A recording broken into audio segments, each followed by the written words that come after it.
Stanley Cup champion Darren McCarty and the golden voice of Neil Rule. Sit back and relax. It's time for your daily dose of Big D energy.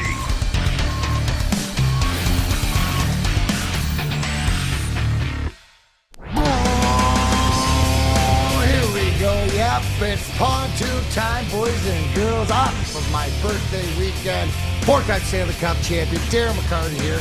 This will be the Uncle Show today. Uncle Terry Foster, very fine young man in the Detroit media circles. Thanks for joining us. Good to see you, buddy. You know what? This is my last year being Uncle Terry. It is. Because a year from now, I'm going to have to be Grandfather Terry. That'll be, oh my God, the evolution, but we can wait. We're going to enjoy the last year, you being the grandfather. Obviously joined, as always, by the two guys in the booth, partners in crime, the legend killer, Sam Flannel. How are you today, Sam? I'm good, man. It's been a lot of moving parts in this past week or so, but I'm happy to work with Terry, Lindsey Hunter, you coming back. Good to see you. Let's have a great show. Well, it's awesome, and Sam, I'd say shout out to you from me for it's the grind line, part of the grind line here at Woodward Sports, doing whatever's required of you. So I don't hold your takes against you, because whether I disagree or not, you're a fine young man, as Terry says, and happy to have you here. Joined as always by our man Spencer Raxter. Spenny, how you doing? I haven't seen you in a few days and stuff like this, but you're holding everything down here at the fort. Oh yeah, holding it down. You know, just taking it one day at a time. Feeling good. Happy to have everybody back. We'll see when Neil gets back here. But like Sam said, having Lindsey and Terry in was fun. Happy you're back, D-Mac, and hope you had a good birthday weekend. I think Spencer's going to pound a bottle of something on opening day. What's it going to be? Well, Terry, see, here's the thing. We had this conversation when you weren't here, because last year, obviously, MVP of opening day, Woodward Sports Network, not even close, was Spencer Raxter, right? Easy, and he carried his boy Easy for a silver, but he carried him through the whole day. Now this year, more responsibility. We were talking about this, how he's got to pace himself, because he's got heavyweights. Have you figured out, is the heavyweights going to be downtown or back here? Heavyweights is going to be in studio. In studio. Yeah, so Terry, there's another layer added to an opening day for Spencer. I mean, he can handle it, so it'll be interesting to see. You're going to try to, what's that word? Pace? Pace, yeah. Now, wait a minute. Easy is a heavyweight, but when it comes to drinking, he's a lightweight. He is a lightweight when it comes to drinking. How does that happen? It happens, Terry. We don't ask how, we ask how many. Anyways, so that'll be an interesting opening day for you, Spenny. You're a true professional. See how it runs. Couple things. Where to start? Obviously, right? We start with the NCAA. Obviously, the finals came down. Congratulations to the Huskies of UConn for another national championship. They won 76. And another blowout. 59. A blowout. And, you know, I'm more so not about the game, because I'm more concerned about the Gardner White giveaway here. So just to let everybody know that on Ermanni and Edwards, the final word, bottom line, whatever, 2-4 here with Maz, they will be reaching out to the winner, either in studio or by phone. The gentleman is from Lansing, Michigan. And then the second and third place people, Grosse Pointe, Michigan, and Clinton Township. But the interesting thing that I wanted to bring up, right, is second and third went down to the tiebreaker, because they both finished with 68 points, tied for second. But the second place person picked 138 total points. The final score 76-59, missed it by 3 points. Hence why we're there. Why is that important here? Because at Woodward Sports, it's all about being a part, and everybody who joined in. And I know that this year's tournament maybe wasn't as eventful for a lot of us, because our pools were pew, pew, pew, pew, pew, shot down really early on. But shots. So congratulations to all the winners. So stay tuned to Big D Energy. And a special shout out to Rachel Tronstein Stewart, the president of Gardner White, for making this happen. If you haven't seen, Braylon Edwards has done some fine young commercials over there at Gardner White. So enjoy the new Lazy Boys and the cash and whatever it was. And thanks for everybody. Stay tuned to the bottom line at 2-4 today to meet the winners. So congratulations to everybody else. But Terry, back to the game. Pretty much, we were talking before, but in a tournament, the men's tournament, where there was a lot of upsets and different things going on, UConn really absolutely did what they needed to do. And if you look at their line to victory, they took care of business the whole way. They did. The men's tournament was very exciting, except the 6 games that UConn played, because they were just yeomen. They only trailed by for 55 seconds In the whole entire tournament. in the second Wow. half. They won everyone by double digits, everywhere from 14 to 25 points. But the other part of the tournament is like you had no idea who was going to win. Everything went down to the wire. But there's always a team that seems destined when the tournament starts. And UConn had a lot of problems. When they got to Vegas for their first round games, their hotel rooms were dirty. Somebody broke into the team bus.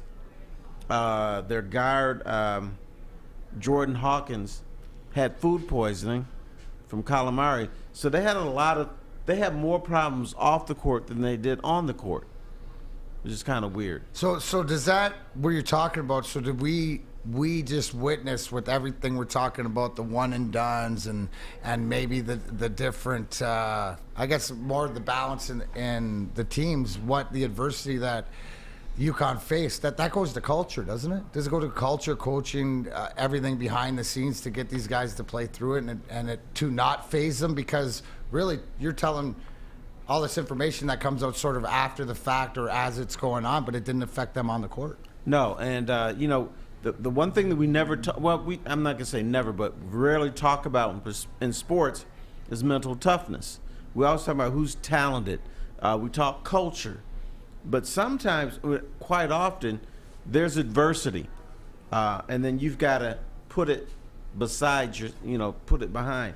A lot of teams or a lot of players, when they face adversity, they just disappear. The UConn team faced no adversity on the court. It was pretty yeoman's work. But they had a little bit of adversity off the court, and you just got to forget about it. No, it sort of does. So I guess, Terry, there's a big takeaway usually from at the end of the tournament when you're looking back to it. Did you have any big takeaways of college basketball after this year's tournament? Mine was, and I don't think a lot of people share this view, but mine was maybe this was the good thing that came out of COVID, because a lot of players stuck around another year. We're seeing 5- and 6-year players playing, and I thought maybe that elevated the play of the game during the tournament. Because when you look at college basketball, and because people are one and done and a lot of people want to rush to the NBA, the product has been flawed. But I thought this tournament, all the wrinkles and flaws in the game disappeared. And maybe it's because of experience. And I always go back to Wisconsin-Milwaukee back in, I think it was in the 90s, when Bruce Pearl was the coach. Why did that team make a run in the tournament? Wisconsin-Milwaukee never makes a run. But the reason that team made a run is because they had 5 5-year seniors. So they were ready. Those guys were men, and that's why they were able to go. Now, I think what we saw this year is we saw men. May not have been as skilled as in previous years. And in fact, there were no McDonald's All-Americans in the Final Four. First time ever. Wow. So what happened is experience said, young boy, yeah, you're talented. You're probably better than me, but I'm about to kick your ass. Well, didn't we see that with San Diego State shutting down Brandon Miller in Alabama, making him go 3 for 21, and they were all about defense, hard work, playing against sort of the age of men in the NBA. My question to you guys, coming out of this, and I see Greg Rounds, first time I've seen you. Thanks for joining us here in the chat thread, because this is what got me thinking, because we always talk about the down of how the Big Ten sucks in basketball and football and stuff like this. Well, we don't want to say they suck. Let's okay, say they're down. They're struggling. They're yes. struggling. All But right. so my question is along the lines of suck. what Greg Rounds writes in. Can we also talk about how the Big East is probably easily the top 3 conference in college basketball? Is the Big East where it comes through, or no? Hasn't that been the case for the last 50 years? Okay, so nothing is that new. news? But why am I always told different then? Because you buy into the media markets. Okay. There's bigger media markets in the Big Ten than the Big East. you live in Big Ten territory. So people here and people across the country, they value their conferences. They pump them up even when they don't deserve to. Here in Big Ten country, for years we've been told the Big Ten is the best conference in the world. Even when the Big Ten was going to the Rose Bowl, just getting their asses kicked every year by the Pac-10, we still said the Big Ten is the better conference because we live here. What about you, Sam? Any takeaways from this tournament? My biggest takeaway is that UConn is probably the most slept on and disrespected blue blood college sports program in all of America. Since 1999, this is their 5th national championship. Wow. And a lot of people might not even know that. And they've done it under 3 different head coaches. No other school in that time span has more than 3. Duke has 3, North Carolina has 3, and Kentucky, a school that everybody talks about as the ultimate blue blood, getting all kinds of guys to the league, they only have 1 in that time span. The only bigger, I'd say, blue blood school that I can think of is Alabama football. But UConn basketball, they are the ultimate blue blood. 5 national championships since '99, 16 players drafted in the first round, and they get slept on for some reason. Maybe it's because they sometimes, in between their national championship runs, they'll go on a couple runs where they don't make the tournament. But if the goal is to win championships, UConn should be celebrated as the preeminent basketball program in college basketball right now. They're not going to be, but they should be. No, it should be. And you know what the thing is? You'll ask somebody, is Kentucky a blue blood? Yep. Is Duke a blue blood? Yep. What about UConn? Let me see. I don't know about that one. But the fact that the Legend Killer is given the respect, but it's factual. Factual, sexual, whatever it is. 5 championships since '99 with 3 different coaches, you said? 3 different coaches. Is that not the most impressive fact that they keep getting it done? So that tells me... Right, that's a blue blood. But, what happens is between the championships, UConn just disappears. Even this year, UConn finished 4th in the Big East. Yeah, but wouldn't you want to be UConn? You would be. We're talking about UConn the way that we should be talking about Michigan. Right, even if you're in it and you go and you can get the victories, but when you're downtime, okay, you're out of it. But when you compete. Isn't that sort of what we talk? Yeah. So we talk about Michigan as if they're UConn, do we not? Sam, like UConn deserves to be talked about like we talk about Michigan because they've earned the respect. Without earning, it's crazy. Spenny, what about you? What are your big takeaway? Yeah, that's the biggest one. Definitely is UConn. Did it again, and it's very cool to see. Obviously, you like the disarray when smaller schools win, and this was coming off of last season where the tournament last year was the ultimate blue blood, where the Final Four was Duke, Kansas, North Carolina, and Kentucky, I think, was the Final Four from last year. So it's pretty it was Villanova or Kentucky? I'm not sure. It was Villanova. It was Villanova, yep. Yeah, not Kentucky. But still, that's 4 blue blood programs. And then this year, you've got 3 teams that have never made the Final Four before, and UConn. So it's awesome to see that it is kind of what Terry said, to where you've got these guys that have been playing for 5 years now, and they're going to beat out these 18-year-olds when it comes down to it because they're stronger, they're more emotionally and physically mature, and they know how to get crunch time buckets, where these young guys, yeah, they might be more talented, but they're not ready for the big light yet because they're still kids. Fellas, what do all the blue bloods have in common? Historic coach. Ready? Nope. They all wear blue. Yeah, that's true. It's kind of weird. Yeah. Kentucky, But Duke, it's North sort of Carolina. like Nicholas Duncan in the chat says, is that UConn is built differently, and Wyatt Bear backs it up and says, yeah, they never dominate the regular season. They're built for the playoffs. They're built for tournament time when they get there. Isn't that what you want out of your Sparties, and isn't that what you want out of your Wolverines? 100%. Absolutely. I'd take 5 championships since '99 any day of the week, even if every other season You they didn't wouldn't make be it. getting walked Yeah. like a dog half the time if your team did that, right? Which goes down to the respect, and I think that Terry even brings it up more so, like, we automatically bring Kentucky, yeah, Duke, yeah, all these stuff, where UConn arguably, right, gets the most disrespect out of anybody in college basketball for what they've done. And the funny thing is, it's right next door to the New York market. So you would think UConn would get a lot more play than it actually does.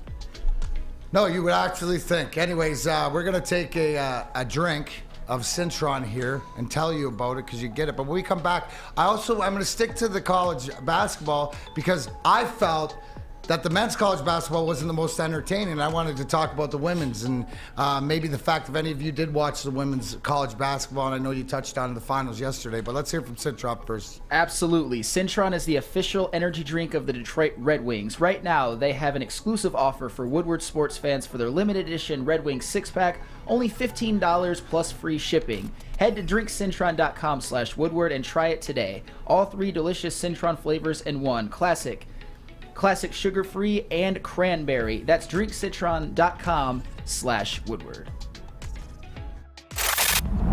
Love Woodward Sports? Love wearing clothes? Then you should be wearing Woodward Sports clothes. Check out our full line of merch at woodwardsports.com. Just click on Shop. We have all your favorite designs, like Dan Campbell kneecaps, Beverly Hills Golf, Woodward Golf, and of course, our own logoed out merchandise. Men, women, infants, kids all love Woodward Sports. Impress your friends. Impress your boss. Impress your dog. Buy Woodward Sports merch today.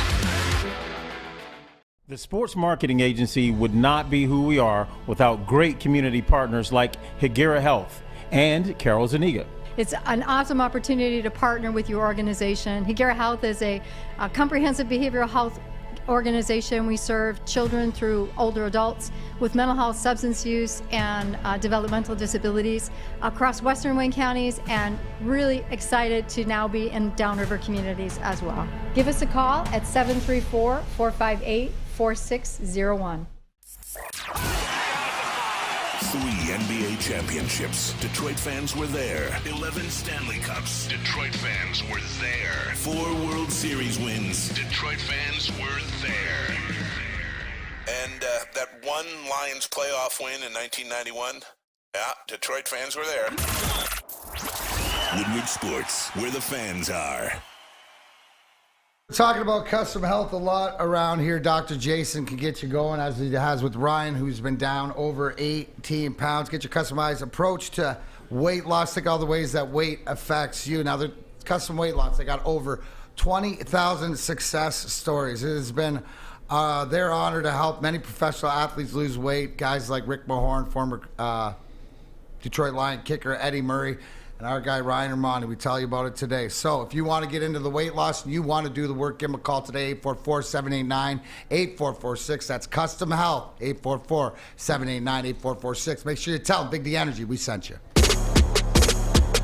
Here we are back on a Tuesday. Good to be back with you. Darren McCarty, Terry Foster here, Big D Energy. Neil down playing with the princesses down at Disneyland with the family. Well-deserved break. We were talking a little bit earlier about congratulations to UConn, their fifth national championship, men since 1999. 3 different coaches, very impressive. But I wanted to bring it to everybody's attention, the women's college basketball tournament. Obviously, congratulations to LSU, defeated Iowa. You guys touched on yesterday the Angel Reese from LSU, the Caitlin Clark, Iowa, the Chirp Fest going on.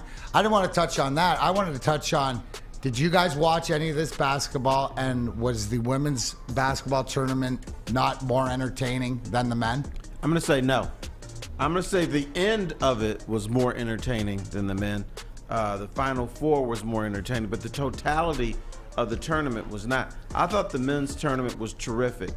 Now, what a lot of people didn't like is they don't like Florida Atlantic being in the Final Four. They don't like San Diego State being in the Final Four. They don't like 9th seeds making the Final Four. The thing I loved about the tournament, I didn't know who was going to win. Yeah, screwed up your bracket. Okay, fine. But as far as entertainment, the men's tournament was the best I've seen in quite a while. So you're saying the women's tournament sort of went more to fold of who do you expect to be there? You know, the cream rising to the top, the South Carolinas, who doesn't well, I tell you what, anybody. The women's tournament is different than it used to be.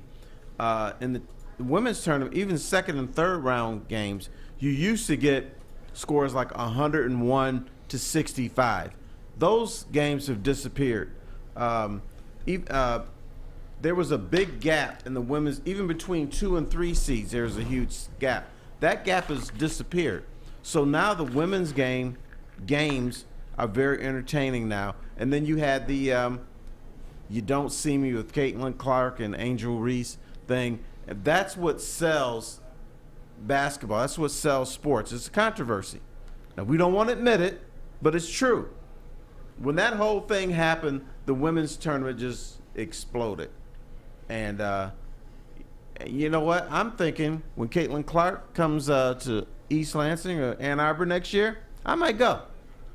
Really? So good business put on by the women's basketball. At least to bring in the drama and stuff like this as far as, and I enjoyed it. I enjoyed the passion. And I mean, like, as far as like basketball, I mean, obviously these women can hoop and stuff like this, but were you dialed in, or Sam, is it more to what Terry said, just down to the wire because of the drama is when it got exciting? I would say probably like Terry, just down to the wire. I tuned into bits and pieces of the Final Four, almost the entire national championship game, and of course that action in those rounds was pretty captivating. Obviously, with Caitlin Clark becoming as big of a college basketball star period as there is right now, that was exciting. Obviously, she plays the game like we've never seen, almost like the female Steph Curry, but then losing to a very, very good LSU team and all that controversy at the end. Unfortunately, I think that propelled it to even bigger heights than it was before, but hey, maybe women's basketball can capitalize on this. But overall, I always enjoy the NCAA men's tournament more. I mean, usually much, much more. I'm more of a fan of not too much chaos, kind of more some great teams, some blue bloods being in. But I keep saying, the fact that UConn won, the fact that UConn basically steamrolled all of their opponents all the way to their 5th national championship since 1999, that gave me sort of what I needed in terms of a dominant team with an NBA player like Jordan Hawkins, with a dominant big man like Sanogo. I enjoyed watching UConn win. As far as the whole women's tournament, though, I didn't really tune in even in the Sweet 16, honestly. Yeah, I think a lot of people may have tuned in late because the women's tournament still lacked a cachet or lacked a hook until we started seeing Caitlin Clark doing her thing. And you know, to be honest, the first and second rounds, nobody's watching. No, absolutely. Maybe, but the drama, I guess the whole point is that did it get it interesting to move forward, especially with the way that Angel Reese, the top, one of the top players at LSU, and Caitlin Clark, top player in women's basketball, went at each other. The disrespect after the game and stuff like that. Does that add to it, the drama? Yeah, I think it adds, like you said, Terry, if you're talking about, hey, I might show up next year to a women's basketball game just to see some of this stuff, I think that tells you all that you need to know. Well, the women who follow women's basketball say, well, this has been going on for years. No, it hasn't. You haven't had a Caitlin Clark. You've had more blowouts in the NCAA tournament in women's basketball. It's ridiculous.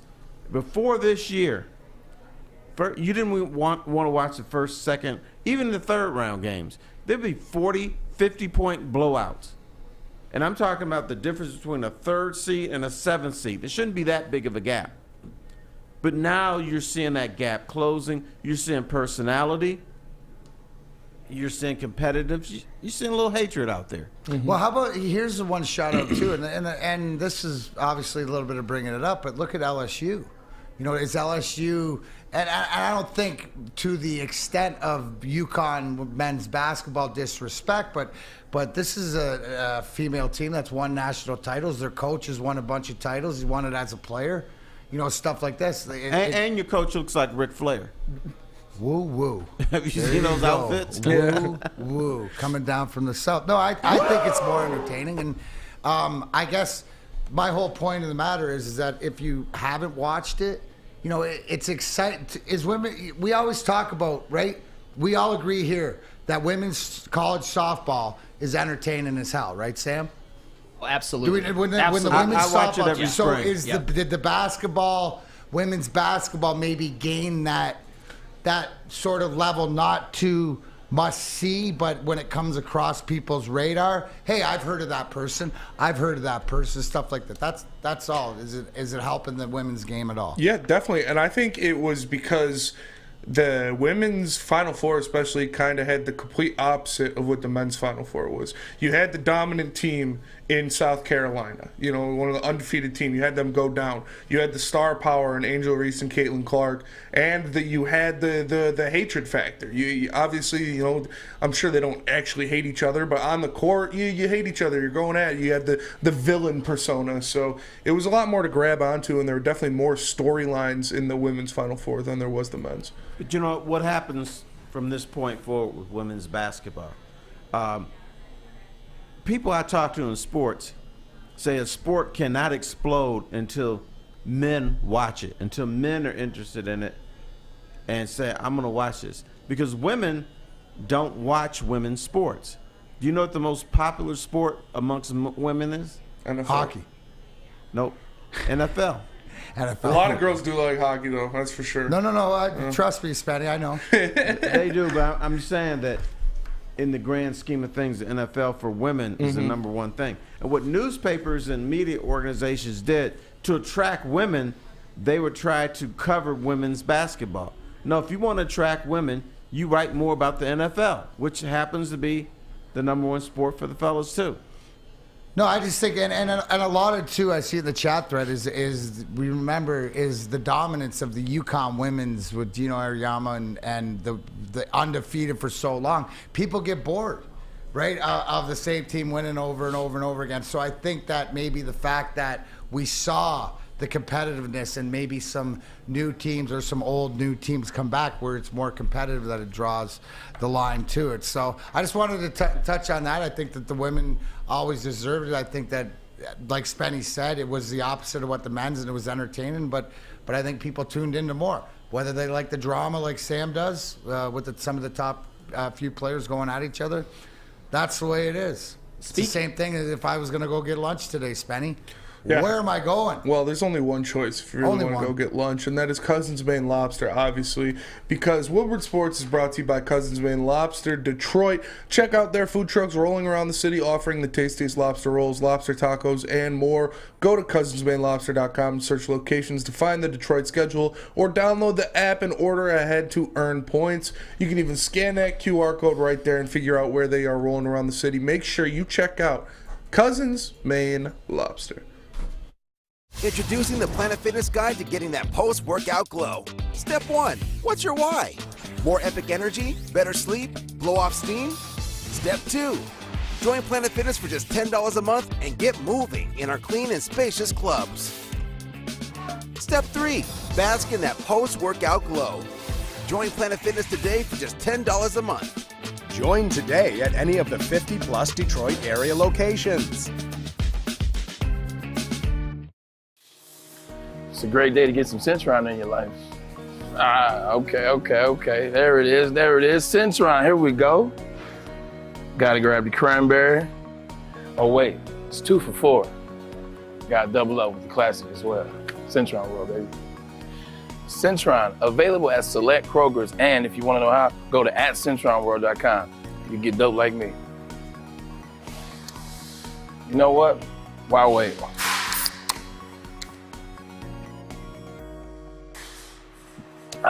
Great taste, guaranteed.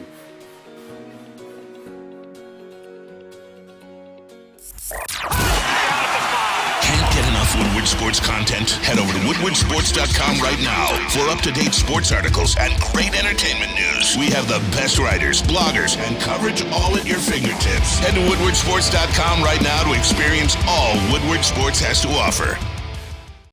Let Guardian Alarm offer you customized solutions from real experts, professional technicians who take the time to recommend security and automation solutions specific to your needs. But I need you to call Guardian Alarm today. The number, 1-800-STAY-OUT. 24/7 professional monitoring. Call anytime, day or night, and know that a Guardian team member will stay on the phone as long as it's needed. But I need you to call the number, 1-800-STAY-OUT. Technology backed by people. Yes, real people, Homo sapiens, because your safety and security deserve technology that's been proven to work, and people, yes, people who have been proven to care. Just like they care about Sam Flannel's flannel protection. How many straight days of flannel protection? 247. 247 straight Amazing. days of flannel protection. If you have something that's business or personal that is as important to you as the flannel, Guardian Alarm is who you need to call. But I need you to use the number. Here it is, 1-800. Stay out. Stay out of the national championship game, San Diego State. The Mountain West does not belong. Stay out of trying to recruit basketball players in Indiana, every other college program, because Michigan State got the best point guard and shooting guard from that state.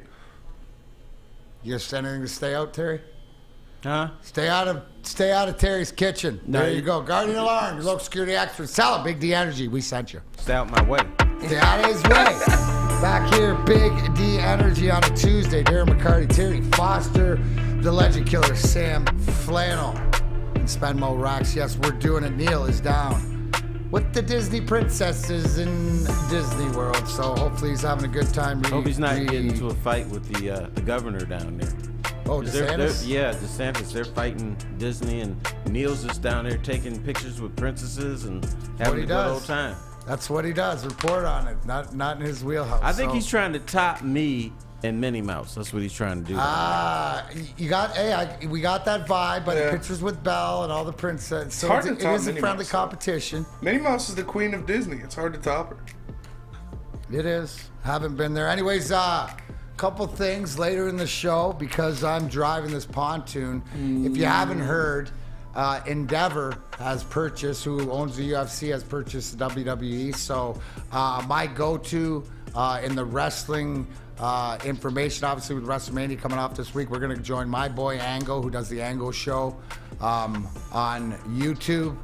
Local kid. Actually, him and Easy used to work at AT&T together. So he's one of my, I'm going to introduce you to, when I say don't tell me what, tell me who, he's one of the who's. When it comes to all this information and what it means, we're going to talk to him later on in the second hour. But guys, we're not going 0-162, Terry. We got a dub last night. Detroit Tigers give it up 1-3 on the season. 7-6 victory. Extra innings. Big dub. And my God bless you, prediction boys. of the 2-4 Tiger team coming into the home opener is still alive. Very alive. It is still alive as they play again tonight in Houston. Matt Manning versus Framber Valdez. So that should be a good. But last night, let's talk a little bit of Tigers, because the perseverance now, I see in the chat thread, they should have won in regulation. They shouldn't have gone. This is last night's game. The way that they won is sort of, to me, going to be the way that they win a few games this year, having to hit a home run late. They're going to give up leads late that they should have won, but hopefully be able to hit the long ball. How about that, Spenny? Yeah. We hit the long ball. Shout out to Riley Green and Matt Verling. Yeah, it was Look impressive. at that going yard, 2-run shot. 2-run home, and then still made you sweat at the end. Well, that's what we do, Terry. That's in case the guys didn't know if it was over 12. Over 11 or over 12, so they were doing that for. But what anybody take away from the game yesterday? And I know I'm being a little bit goofy on it and the expectations, but they got to win. Yeah, they got to win, and like you said, Matt Verling, he had 4 hits. He hit that dead center. I think it was a 426 home run in the bottom of the top of the 11th. So that was good. Riley Green also hit one 416 out, and that thing just kept sailing. So it's good to see the young guys out there making hits. Obviously, Torkelson's still struggling a little bit, but they should have won that. Alex Lang should have got his first save, but Austin Meadows could only jump like 6 inches in the air, and he missed the ball off of Jose Abreu's bat that hit against the wall before he could catch it. But it was still an impressive win. They stopped Yordan Alvarez, who was prime position for the walk-off. He had 2 men on. He was up to bat. He was the go-ahead run, and they got him out of there, and then they got Abreu out to end the game. So it was a good win for the Tigers against, obviously, the reigning World Series champion Houston Astros. Isn't that what you want to see, Terry? Perseverance. Yeah, now and then. Like competitive, but not quit, no quit. Like that's the fact I don't expect them to win. I never get excited about a baseball victory or a baseball game because there's too many of them. But I think the thing that I took out, thank God Matt Verling played yesterday. Yeah. I mean, because if he doesn't, they probably get smoked again. No, but that's what we're gonna be up against, right, all year long. But can Matt we Boyd not had a good agree? start. Like to be able last year, I don't think, to be able to pull that out, especially with the long ball. That's something new, right? So that gives you a little bit of hope.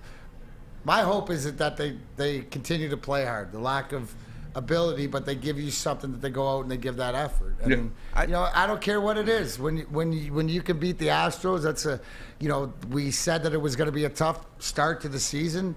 Terry did say they thought that they'd come home 2-4, and that's what they're set up. They win one of the next two. Mm-hmm. So we'll see. Yeah, but the thing is it's a flawed team. I mean, we're always going to say they should have won a regulation. They should have won. Just take any win that you can with the Tigers this year, because they're going to flirt with 100 losses. I don't think they're going to get there, but they're going to flirt with it because this big onslaught of runs we saw, it's not going to happen every game. It's not going to happen often. But I think the Tigers, who were outscored 21-3 by Tampa, they were embarrassed. In fact, that's what they talked about. They talked about, anytime you lose, you talk about regrouping and everything. The thing that they also said is, we were embarrassed. This is not who we are. We need to show something against Houston. And that's what they did. Now, is it going to last one game, 2 games, or the whole series? I don't know. But I'm hopeful they'll split one of the next 2 games. Is this team better than last year? I would say so. And honestly, the thing to me that gave me a lot of, I wouldn't say hope, but some optimism that at least they're going to fight is that going to Houston after losing a series at Tampa Bay 21-3, that is no small order. Houston is the defending champions of all of Major League Baseball. They came back. They've got Jose Altuve, Alex Bregman, Yordan Alvarez, Kyle Tucker, and they brought in Jose Abreu, who us Tigers fans are very, very familiar with, and they went out and beat them. They took a 4-0 lead in the top of the 4th, and they immediately gave it up. It was 4-4 at the bottom of the 4th, and then they gave up a 1-run lead at the bottom of the 9th. And then they had to go win in extra innings, which winning in extra innings on the road in Houston is hard. And they did it. Matt Vierling hit a clutch 2-run home run, and they held the Houston to 1 run in the bottom of the 11th.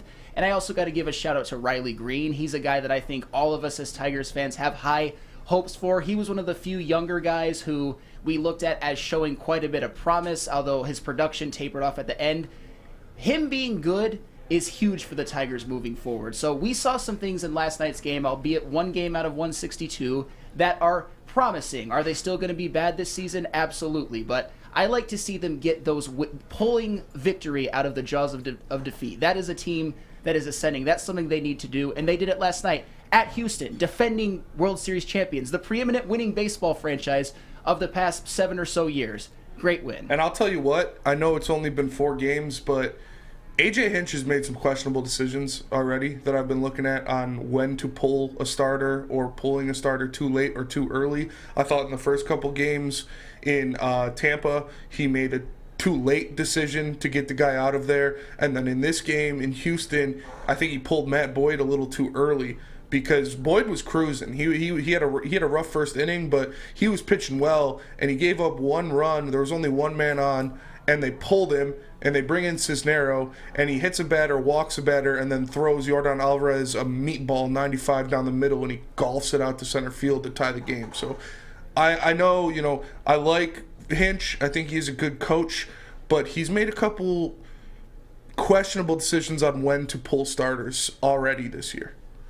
You are correct, but sometimes we don't know if something was wrong with that starter, and managers are so big on saving arms. Yeah. This is new for me because when I first started following baseball, pitchers would pitch 300 innings with nothing. Like Mickey Lolich. Oh, jeez. The dude, horse. He would just, he was a horse. He would just go. But now we have a new era where we got to save arms. Managers are not just managing that game, but they're thinking 3 games down the road. He's probably thinking about the home opener. He's thinking about a lot of things.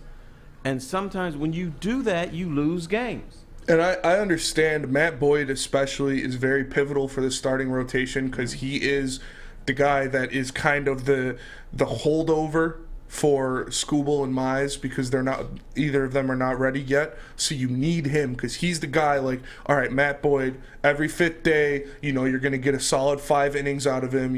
So you want him to be healthy. But I thought you could have left him in there for at least another batter in that inning because Cisnero, you brought him in there and hopefully he'd do something, but he kind of fell apart, and that's when Astros tied it up. Isn't this the time, though, to mess around with those decisions, or if you're going to make the wrong one, to do it early in the season? Not when you're even to 0-3. do it with this team? Like, not when you're 0-3. You got to but it's find this a team, win Terry. somehow. Like, what's it matter if you make the bad decision? You don't you're not going anywhere. You know what I'm saying? Well, I understand that, but it doesn't mean you can just, what the hell No, with the but if season. you're trying something new to see if it works, or putting a different guy in a different situation, right? Putting Cisnero in that situation. Now, he failed, but if it's something that was sort of planned, that AJ's trying to say, hey, maybe now's the time to mix and mingle and have questionable decisions, and then to be asked and go, yeah, I'm not going to do that again. I tried something new. Maybe that's what it is. Mm-hmm. And if it is, I'd rather him do it this season with this roster than it is moving forward. I see in the chat thread, a lot of people are still, they know Scott Harris comes from great pedigree with the Giants, but they still haven't seen anything yet. And people want to see something on the field or know that they're getting better. Now, I would say, well, last night, if you're looking for a positive, a new guy in Vierling came through in the clutch, and he was added by Scott Harris. So there's one little sign. It's all these little things. All you got to look for this year are little signs, little signs, little signs. I equate this year's Tigers to the Wings 5 years ago or 6 years ago. If they fit into your schedule, then they can. But they're so far away, right, that all these little things really don't matter. If he keeps doing the same things and it keeps ending up not working, well, then that's a problem.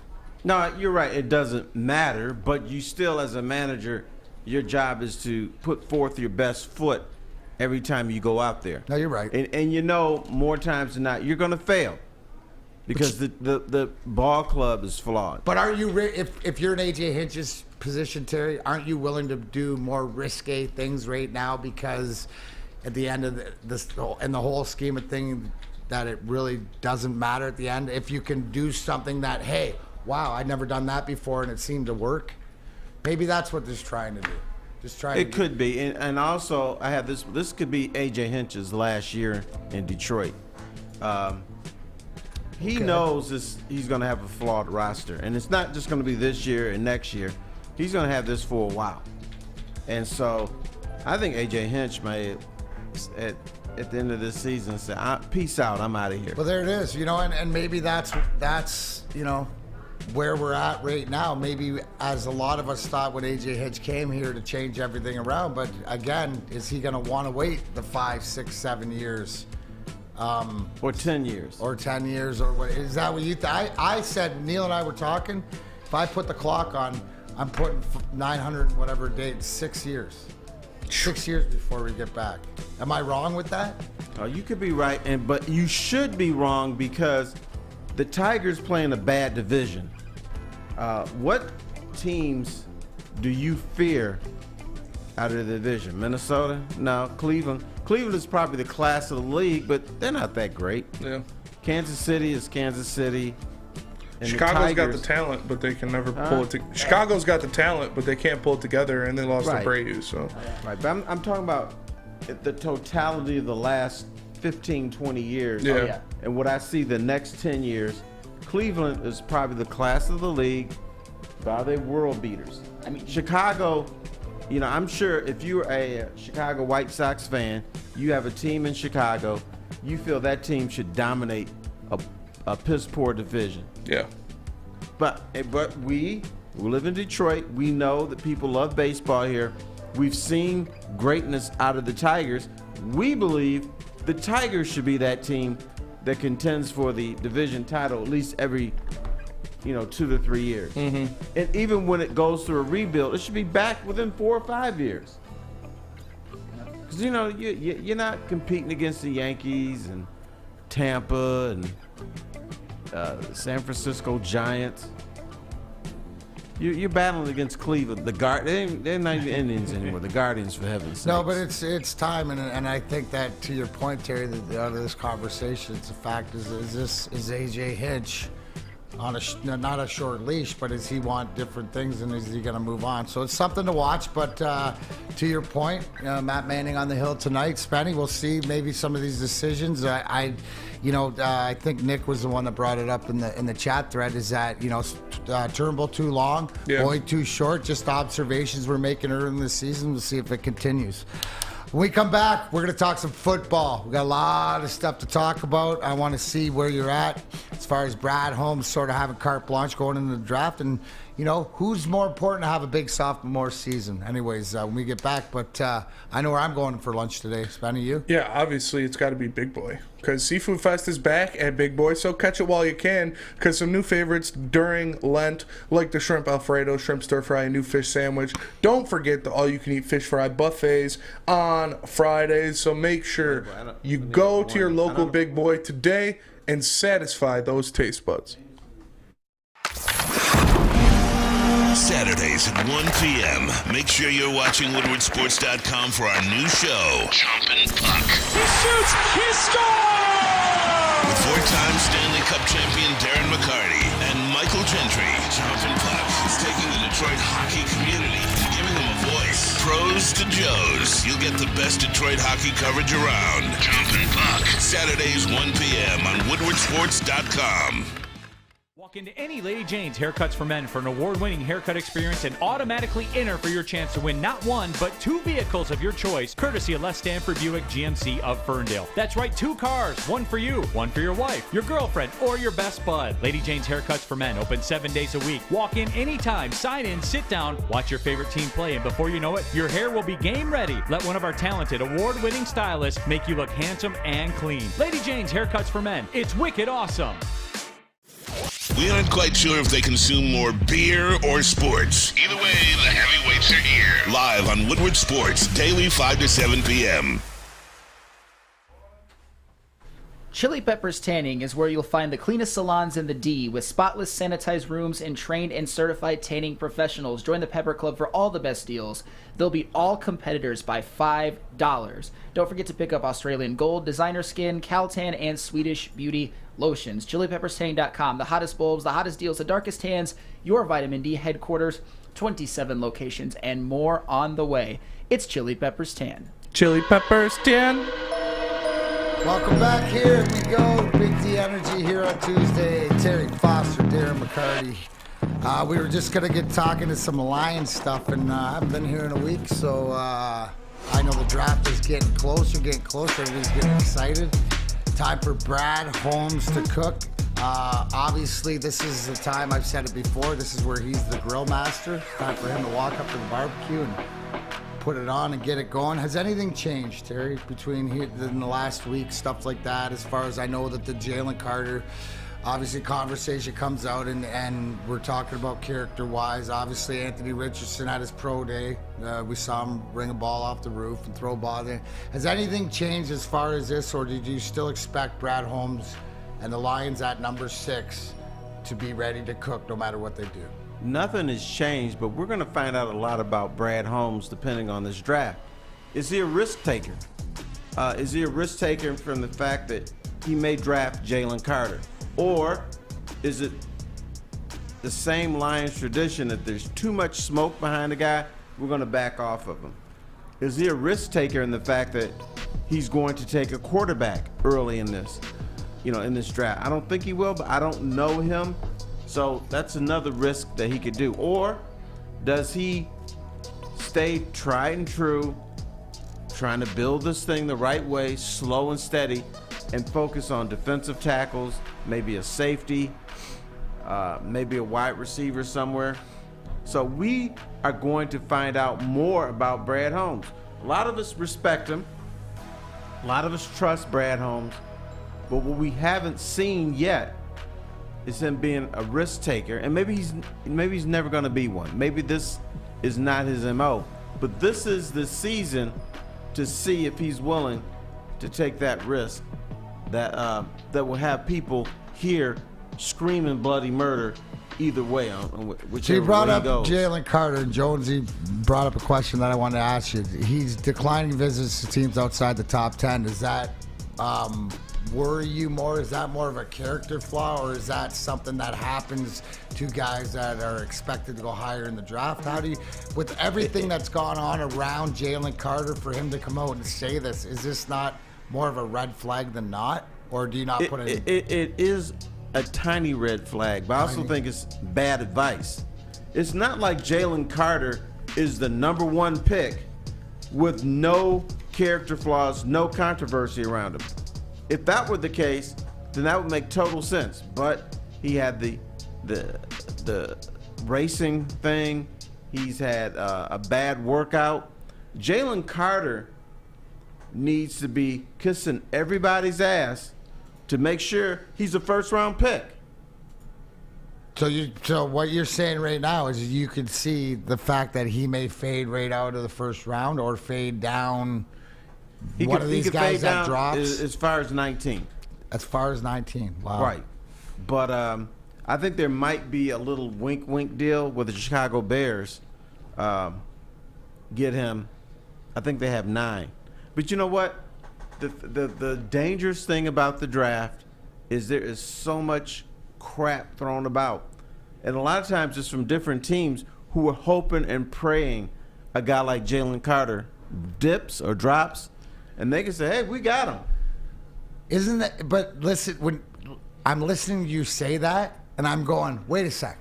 You're talking about my coach and my GM. Aren't they playing good cop, bad cop everywhere? Are we? Sure. Are the Lions not playing? And Terry Foster has said Brad Holmes is the greatest general manager in Detroit Lions history. Are they not playing the game the way the game's supposed to be played? The way we haven't seen the game played out of Detroit in the past? Right. Even Dan Campbell was very coy. I talked to a real good friend of Jalen Carter's. I'm not going to tell you what he said, but we've got some inside information nobody else has. Well, was it good information? Was it good or bad? He said, it was interesting. So, yeah, the Lions are playing the game. And maybe the Lions, they're going to talk to Jalen Carter. They've talked to a friend. They probably already know that if he drops a 6, they're either going to take him or they're going to say, no. They got their information already, I believe. So they know what they're going to do. Right. So, and the fact, too, Terry, like the one thing that I brought to Neil is that having Atlanta and Vegas behind you, right, between you and Chicago or whatever, isn't there opportunity? Because aren't those two teams that have tended to make mistakes in the past and maybe offering too much up to move up? Do you think? Sure, they've made mistakes, but here's the thing you don't want. You don't want Jalen Carter to blow up and be playing for the Chicago Bears. There's already a little bit of uneasiness in this town because of Justin Fields. Some people felt that the Lions should have taken a quarterback. Justin Fields is going to be better than we think he is. But then you're going to have Justin Fields in Chicago and then Jalen Carter in Chicago. That's going to make people around here a little bit nervous. But here's the whole thing. If Detroit passes on Jalen Carter and they have the opportunity, then it's because they don't want him or feel that there's a character flaw in there to whatever. So if I'm looking at it, then he doesn't pass the Brad Holmes, Dan Campbell test, so I don't care. But you can't worry about, if you're a championship team, you can't worry about what you don't have, like what worry about what you don't have if you could have it. No, but if you don't want it, it's not the fact that the Chicago's picking 6 and you're picking 9th or whatever. Like, if you don't want it and you pass on it, then you can't worry about who's picking him up because he's obviously. I get what you're saying, but I don't understand that. It's a team in the division, and if he goes there and he's really, really good, you do worry about it. But aren't you not drafting him because you don't think he's going to be really good? Or you're going to think that there's a miss there? You evaluated it wrong. If you let him pass. So now but if you're the greatest GM in Lions history, then you're not going to evaluate it wrong. All right. And if he passes and he goes there. Saying he's the best GM in Lions history is not saying much. I know it's not, but I trust his that's my whole point, I guess, to people out there. Is that if we don't want, and it's the same thing with Steve Yzerman, and that's where you get the confidence that I have in Brad Holmes. If he's not going to best us and fit us, I don't care where he goes. Because you know what? Then you know what? Guess what? Frank, you're going to have to block. Or whoever, then Panay, you're going to have to block Carter or whatever like this. Don't worry about what you don't get. I'm more concerned character-wise. I believe that they already know, right? They already know. They're ahead of the game, which is different than the upper management in the past. Yeah, upper management in the past. We're going to draft the best player, and then they draft the worst player. That was the previous regime. Yes. The Detroit Lions the previous regime signs the backup quarterback the day before the draft when they got the 3rd overall pick that takes all their power away. Mm-hmm. That's just stupid. I guess, and Terry, the difference is in the past, and this is just me. Is my confidence that the due diligence and everybody in Allen Park and the Lions from Sheila down are on the same page, that whether he is the guy or this guy isn't the guy or whoever is the guy, that he's the right guy for us. Forget about if they fit on other teams or whatever else. That's more concern, because when you're a championship team, then you're just worried about your team getting better and adding those pieces. Yeah, the Jalen Carter thing is very, very complicated. He's either going to explode in this league and be one of the best players, or he's going to be fat, get in trouble all the time, be at the strip club, don't give a damn. So now you got to figure out which way is he going to go based on interviews. You got to go by what he says in front of you. And when the Lions evaluate Jalen Carter, it's not what he says to them, it's how he says it to them. Because, he's going to be on his best behavior. He's going to have a shirt and tie on and say, all I care about is winning. So, yeah, he's going to play the game. You know what, Terry, you joggled my brain, and I think that I know why. And I got a question for you and the people when we come back. But first, we got to hear from the Swiss God. Absolutely. Swiss. Oh, thank you. All right, be sure to check with Swiss Insurance this week for your commercial insurance review. Swiss can help make sure you have the proper coverage. Swiss Insurance, give us a shot and you won't be disappointed. Email them at mark@swissins.com. That is mark@swissins.com.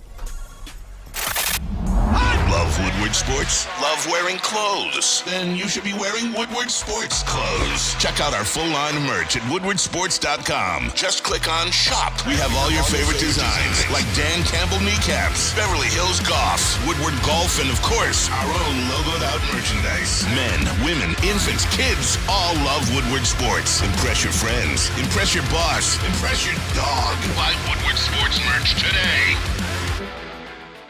By now you know me, Christina Gennari, as the obvious choice in real estate. And you know my website, soldchristina.com, as your #1 resource for buying or selling your home. Myself, along with my amazing staff, pride ourselves on making your home buying and selling experience a relaxing and easy one. Come see why we are the obvious choice. Christina Gennari at soldchristina.com, the obvious choice in real estate. We don't like to brag that we are the toughest sports network in Detroit, but we do have a guy named Darren McCarty on our side. Lemieux and McCarty, who've had a good knockdown drag up. There they go, right on the whistle. They were talking to one another. Woodward Sports. Welcome back, Big D Energy, Darren McCarty, Terry Foster, Spenmo Rax, Sam Flannel in the booth today. Just threw up a Twitter poll question, top of the hour. Thanks for joining us here, Big D Energy. With everything you know, right now, do you take Jalen Carter at number 6 if he's available? And the question, Terry, that I told you that I had before we went to break, is it revisionist history of last year? Because to me, is it the fact that you passed on Jordan Davis when you traded up, or the fact that is Jalen Carter, Jordan Davis, who was drafted by Philadelphia, played 25, 30 snaps a game, but the fact of how impactful he could be when he's out there, is Jalen Carter, is that why people are afraid of missing on this guy? Of course. But the thing about Jordan Davis is he was perfect for Philadelphia. They didn't need him to play 50, 60 snaps. if the Lions drafted him, they needed him for more than 25 snaps because Philadelphia is in a different atmosphere or different, obviously, and the Lions are still building.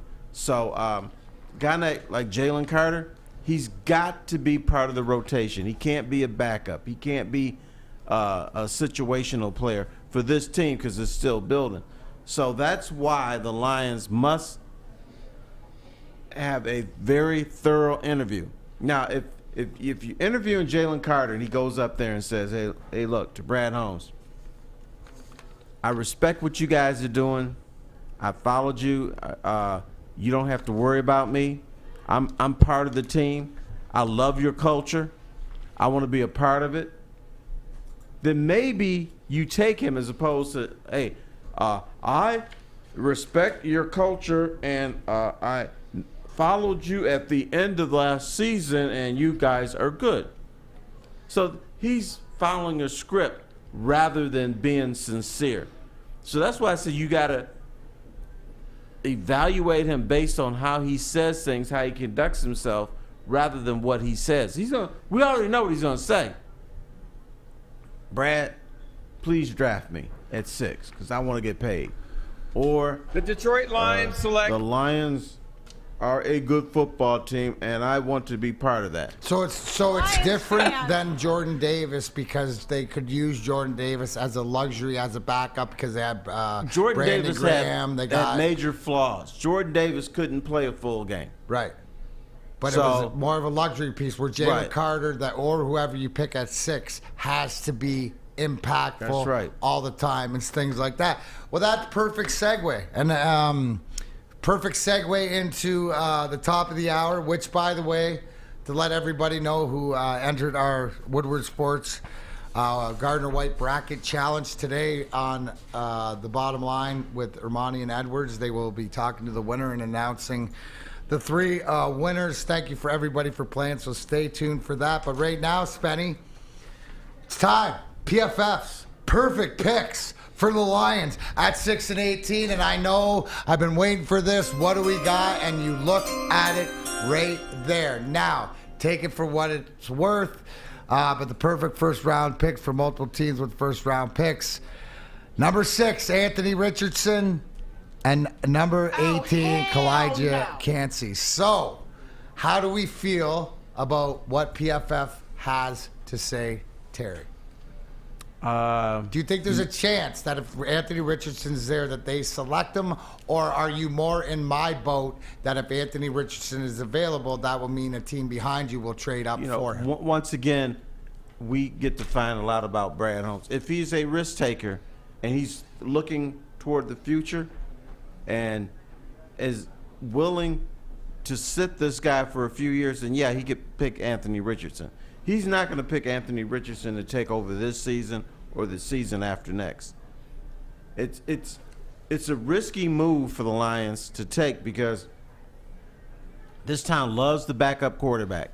There's going to be so much heat on Dan Campbell to play Anthony Richardson ahead of Jared Goff when Jared Goff makes his first mistake that I think it would be unfair to draft him and then put the garbage in Dan Campbell's lap.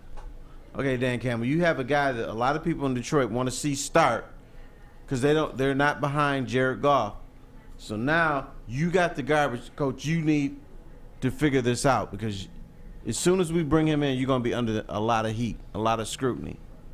But isn't the question at number 6 that we hear all the time, we need a guy that's going to play now, a guy that's going to affect, right, preferably the defense, right, preferably the rush, preferably make everything around Alex Anzalone, right, who is your captain on defense that you re-signed, your Thor, everything around to make him better. So, which is probably going to be the case. But now we can see this Brad Holmes have a little wild card in him. See, I think the wild card, though, is the fact if Richardson drops, is that he trades out and still gets the guy that he wants and adds another, to that. We're in agreement. Is Brad Holmes on another level? Can he cook when cooking time matters? Right? So, and to your point, Terry, that if he did take the quarterback, it's not the worst thing. It's not as bad as drafting Akuta third. All right, let me be rude for a second. You said Anthony Richardson could drop to the Lions. I'll be honest. I don't know how he rose that high. Right. The guy can't hit a. I get it. We're all the same He can't hit the running back out of the backfield. He can't throw a slant pass. He can't throw an out pass. I believe Anthony Richardson plays in the NFL not as a quarterback. He is more of a Taysom Hill. He's more of maybe a guy that can throw the bomb downfield, but you're going to use him in different packages for his athletic ability. He can run and he can throw it downfield. But the NFL, yes, you do need a strong arm. But the NFL mostly is throwing underneath passes. It's throwing in little crevices in zones. It's timing patterns. It's 15-yard slants. You got Amon-Ra St. Brown. Anthony Richardson is never going to be able to hit this guy because he's going to be slanting this way and he's going to throw behind him all the time. I don't want to see that. But to your point, maybe you can where do you think where do you think he falls? Do you think that he gets drafted before? Do you think he's there? Somebody in the chat thread asked, would you take him at 18? No way he's going to be there at 18. Well, that's what I don't think that he is either, but all these conversations because it could be I don't know. It's just the conversation. Do you guys believe that the person that you pick at 6 has to have immediate impact in this lineup? I believe that. For this team, because where this team is projected, the fact that they can get not only in the playoffs, but speculation of winning this North Division. You mentioned the Tigers and the Cleveland Guardians. This division is ripe for the taking, is it not right now, if you make these moves and you have the right personnel in there? Right. Here's what I think Brad Holmes did. He says, I'm taking care of my secondary in free agency. Now, what I'm going to do is I'm going to bring in a bunch of young bucks with a little hunger to them and put them on the front line. I want to put somebody next to Aiden Hutchinson where you're not going to double team him. So that's what I think he's doing. So as far as the quarterback, I think he's not going to pick Anthony Richardson, but there's a chance he could. I think he is looking for Jalen Carter or somebody of that ilk at the number 6 pick. 18, probably an offensive lineman. You never have enough offensive linemen. They could use some backups and stuff there. What's your perfect scenario? Right. Like, what is your perfect scenario? Is your perfect scenario that Anthony Richardson drops to you at 6 or Jalen Carter drops to you at 6? Like, not that you're going to choose them, but the way that the draft plays out. What would be, or maybe Will Levis, because Big D Energy, we all tend to agree that Will Levis and Anthony Richardson aren't all that, right? So Terry, what benefits the Lions and Brad Holmes more?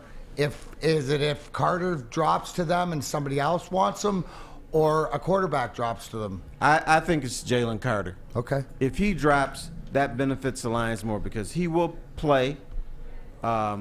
He's good, and yes, he's had problems. And let's say the last problem he had is he had a bad workout. He was 9 pounds overweight. He gained 9 pounds in a week, which happens sometimes. But my thing on this is, yeah, there are some red flags. But you know what? Let's say he's 9 pounds out of weight, out of shape and stuff. First thing he does, he goes to rookie camp. Then he goes to OTAs, the mandatory camp.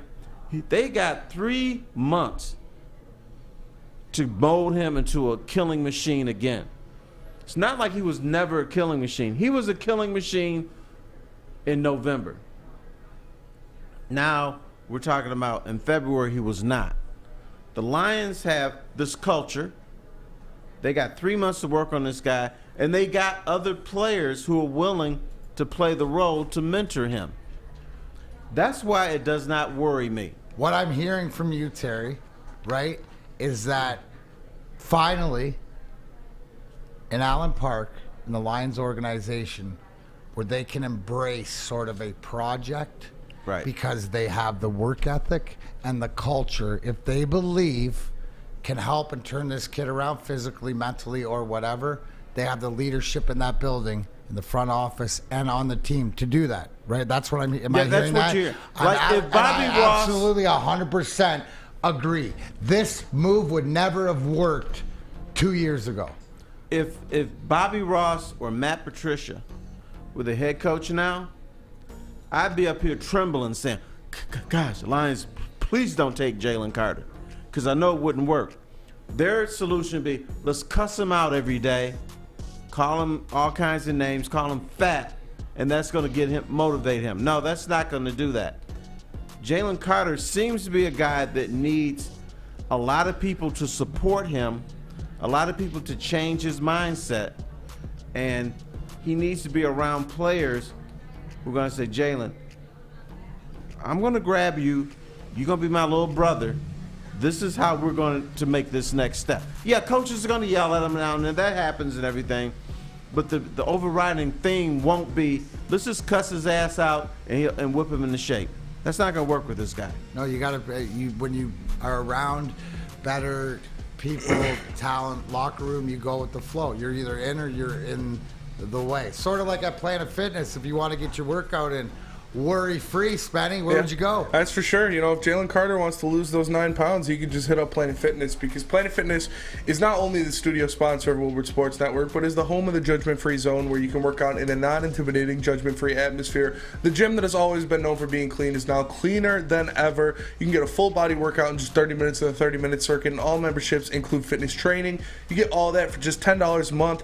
But you can't pull up the Planet Fitness and forget the perks, because the Black Card, you get used to unlimited perks such as massage chairs, hydro massage, total body enhancement, unlimited tanning, and access to over 2,000 locations around the globe. So make sure you join in club or online at planetfitness.com. It's Planet Fitness, D-Mac, where your fitness. Planet Fitness, where your fitness is essential.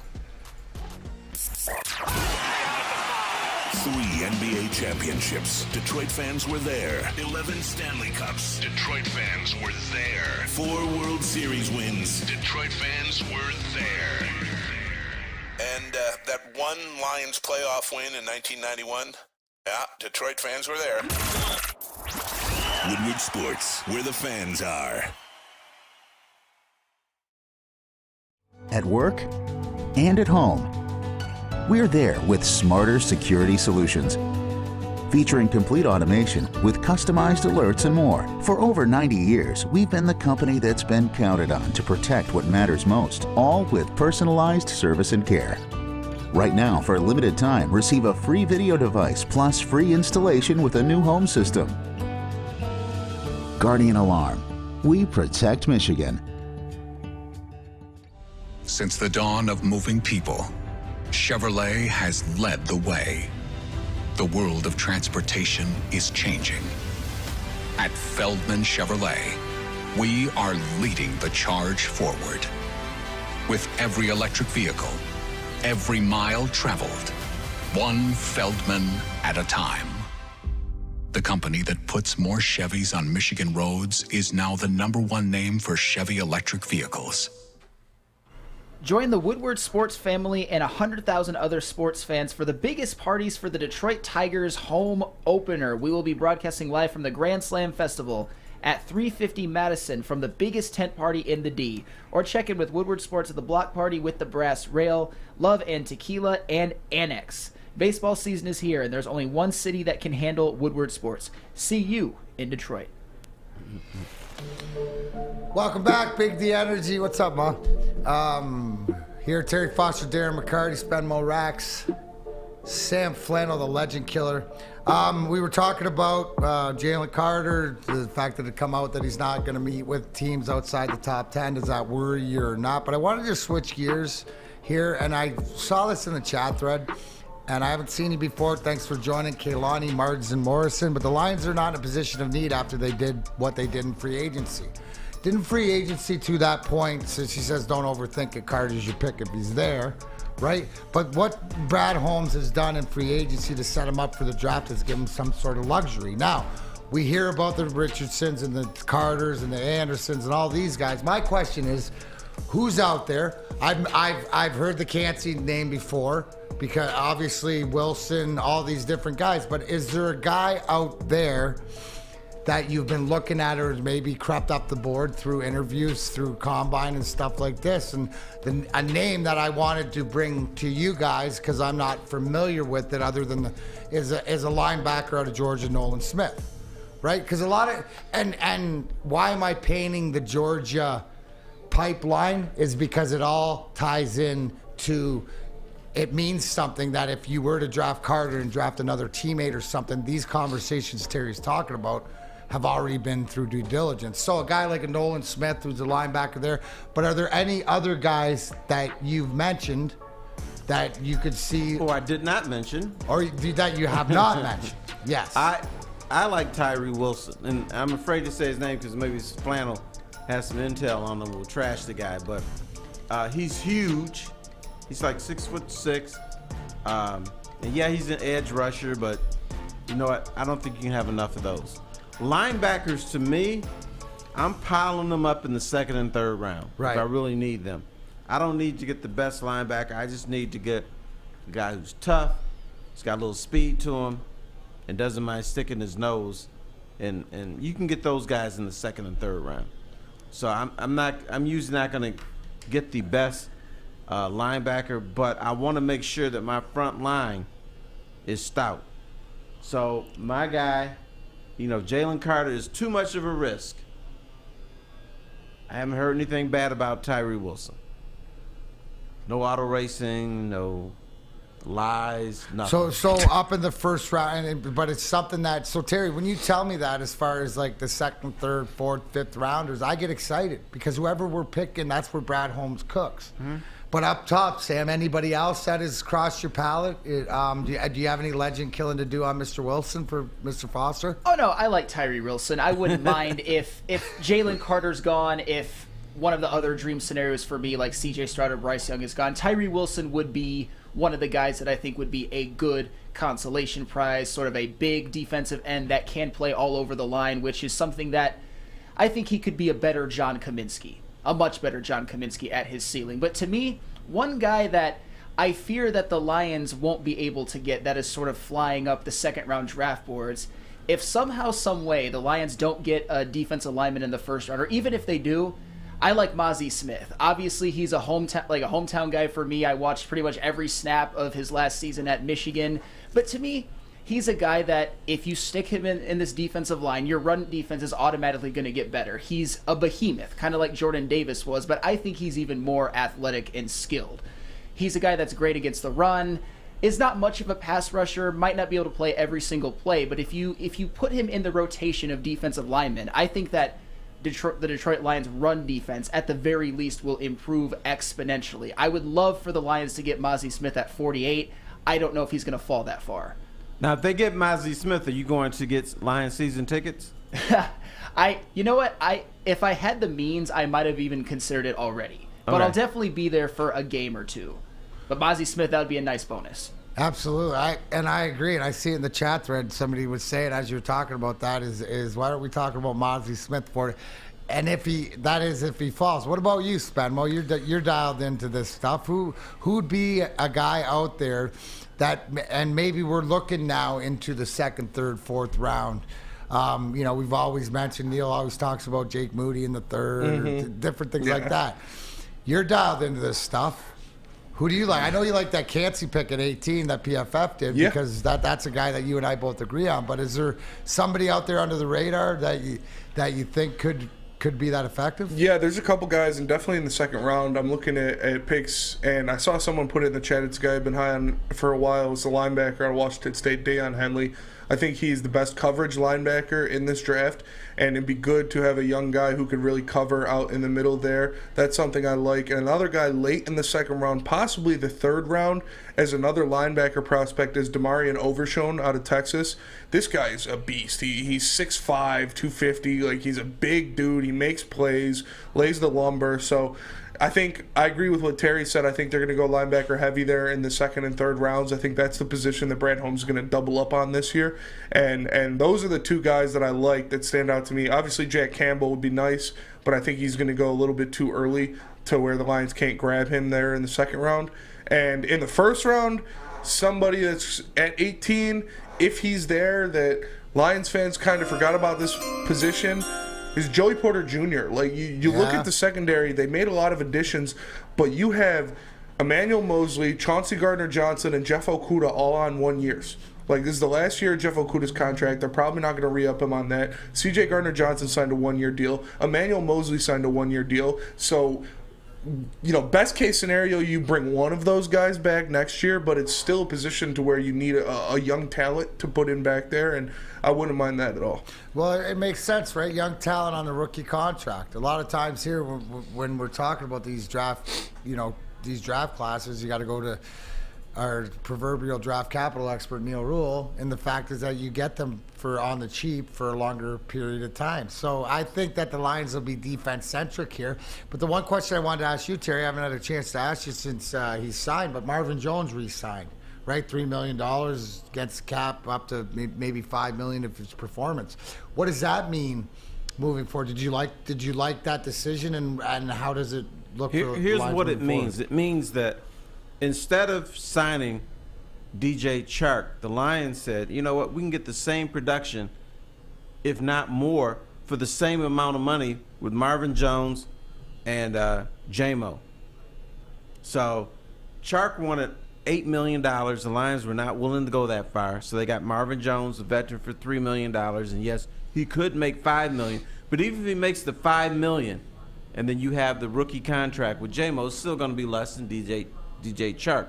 So that's the decision that Brad Holmes made. Once again, he's trying to squeeze a lot of pieces in. So essentially, with signing Marvin Jones, he's getting 2 players for the price of 1. And what is Marvin Jones, the person, the receiver, the guy that's been here before? You've seen him around this organization. You've seen the professional, what he is. Does he not add something to help a guy like Jameson Williams come along? He absolutely does. And he's a professional. And not that it matters, but people in that organization like him, players know him and like him and will embrace him. No, and I think it's awesome, and obviously with where you spend the money. But let's go back to the draft. Does this enable, enable Detroit to concentrate on drafting strictly defensive guys, or do you think that it'll be like later, they might pick up a receiver later down the road, but you don't see them? Or do you see, even though they've made this, because Quentin Johnson out of TCU, right, arguably the top receiver in the draft, does it take him off the board for the Lions?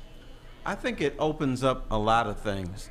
We're assuming, and I'm assuming too, they just go all defense. But I still could see the Lions picking up a wide receiver at 18. I could see them picking up an offensive guard or tackle, probably an offensive tackle, and switch them to guard if they need to at 18, because you still need depth on the offensive line. It's one of the best in football, but you need the big fellas. Well, the old adage in sports or whatever, as a professional athlete, is you got to do one thing better than 99.9%. And so the thing you do better, you always have to hone that skill. That skill always, everybody's trying to catch up. You always have to practice the thing that you're the best on and then work on the rest of those things. Anyways, when we come back, we're going to talk Red Wing hockey. Why are we going to talk Red Wing hockey? They're playing in Montreal. They're not making the playoffs. They won in Toronto the other night, but something happened. And I'm going to sit here and just stare at you, and you're going to figure it out. Anyways, when we come back, because that's uptime, baby. And when we're talking uptime, you know we're talking at Alta, because uptime matters. Alta Equipment has everything you need to get the job done. You got a bog project coming up, Alta Rent, they've got you covered. Give them a call today, 844-GO-TO-ALTA. That's 844-GO-TO-ALTA. You're about to be shell-shocked. The catch of the day is in. Big Boy Seafood Fest is officially back. Join us for some of your favorites, like our popcorn shrimp and pike perch platters and our classic fish and chips. This year, we've reeled in some fresh catches like our shrimp Alfredo, shrimp stir fry, and our fish sandwich. And especially, don't forget about our all-you-can-eat Friday night fish fry buffet. Every day is a fish fry at Big Boy. Hi, I'm Dr. Jason Olafson, DC, the founder of the Custom Health Centers, and we've helped thousands of people learn how easy it is to lose weight and keep it off with our customized weight loss and body contouring programs. With Custom Health, you don't feel hungry, you eat well.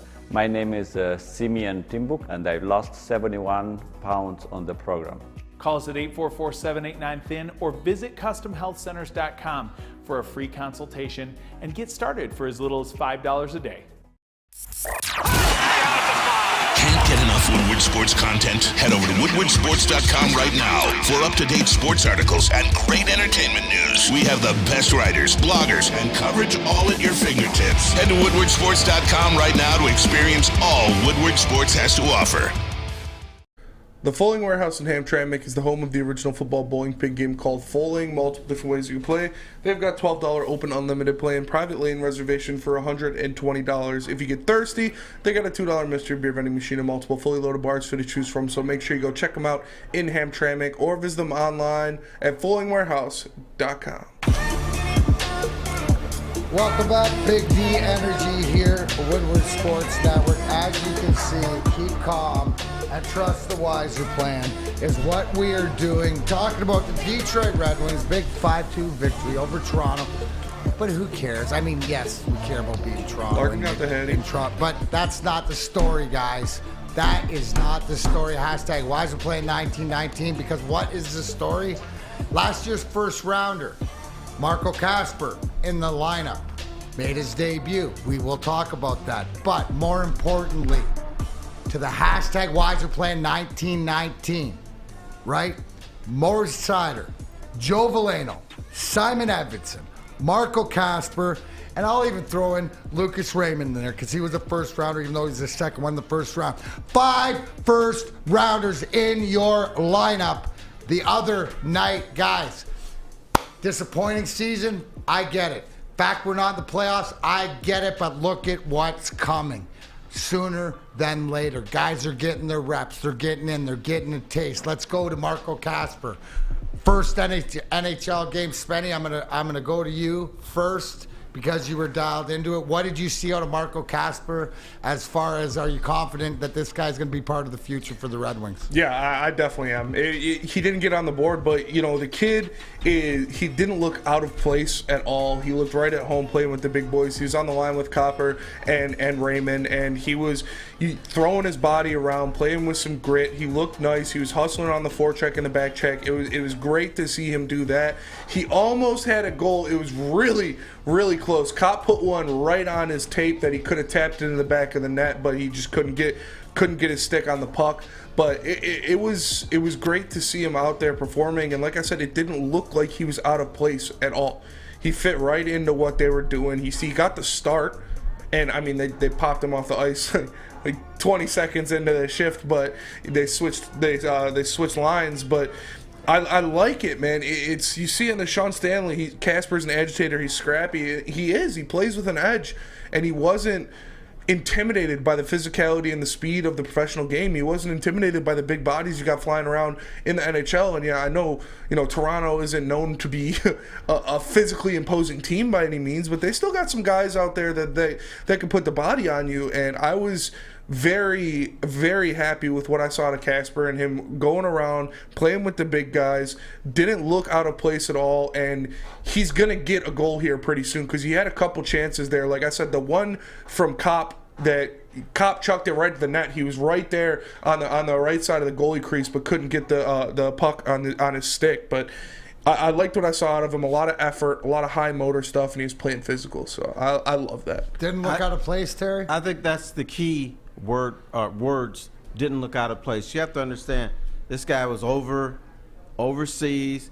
He comes flying over here, says hi to the fellas, maybe has a workout or two with him. He doesn't really know where he is. He doesn't know what's happening. And if in game one he can look like he's not out of place and be scrappy and a little bit of a pain in the ass out there on the ice, I think that's all you can ask for him. And you know what, guys? Guys, He's 18 years old. Yeah, 18. Remember all the stuff we talk about with the Tigers and all these other teams and stuff like this around the NHL about other teams do well? They get all these young. He's 18. He's 18. Oh, let's go up the board. Simon Edvinsson, he's 20. Mm-hmm. Mo Seider, April 6th, which is what, 2 days? 2 days. He'll be 22. Yeah. Lucas Raymond, 21. Joe Valeno, he's old, veteran. Older statesman. 23, right? 23. Right, here's your nucleus. Here's your what does this remind me of? Here's your 93, 94 Red Wing. The young guy, our young group, Maltz, Drapes, myself, Ozzy, Wardo, Dandy. The guys, the culture that helps build. But these guys, too, are also all-stars. So they're actually better than all of us putting together were. Anyways, I want to bring that point up just because it's not only drafting these guys, it's getting these guys in. Why does this mean something? Part 2 of the hashtag Why is it playing 1919? If he is getting all his first rounders and stuff into the lineup, that means all the first rounders and second rounders and third rounders he has in his war chest. Oh, that means that he can go out and use them maybe at the draft time to get a couple more bodies and a couple more players, right? Because here's 5 guys that I just named that I expect to be on the Stanley Cup when we raise it again. And the fact of the age that they are, it's just a matter of time. The other thing, if the first rounders are all in now, second, third, and fourth rounders, they don't have to be rushed up. They can be either trade pieces, or they can say, you know what, you're going to stay in Grand Rapids a couple more years. Develop. Get your game in order and then come up. And the luxury of doing that, which piece are you going to fill, right? But so it should give you, to my argument of just, guys, just trust the process, trust the plan, because now you're seeing it. We haven't seen the player that Steve's going to use these draft choices to go get. We haven't seen the player he's going to use the money to go get that 1C. But what we've seen is the guys that he's done his due diligence on in the organization, they're in the lineup. And you know what wearing number 92 means? Marco Kasper, 92. He's here to stay, guys. You don't get that number. The only person that would get that number that could almost be out would be Thomas Holmes from 96. Mm-hmm. When he changed it from 15 to give it fat verbeek. Scotty said, what number do you want? He said, 96, the year I came in. And Scotty says, yeah, 96, the year you're going to go out. So you don't have that problem. The only similarity is Kasper and Holmstrom. They're both Swedish. So there you go. Or he's Austrian. But there you go. Well, you know who he's going to go after. Big time. Austin Matthews. Well, he should. He can go after whoever he wants. He can go after Connor McDavid if he wants. The money's there. And as he should. Wouldn't you like that? But that's like, because all the pieces are getting to be put in the puzzle.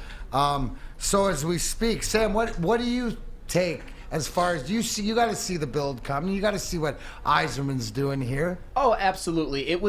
I'll be honest, it was a little bit disappointing when the Red Wings went on that run. I think won 7 of 8, and it looked like they were actually playoff contenders. And then they ended up losing a few in a row, and then they had to sell. I was a little bit disappointed, but of course I understood the job at hand.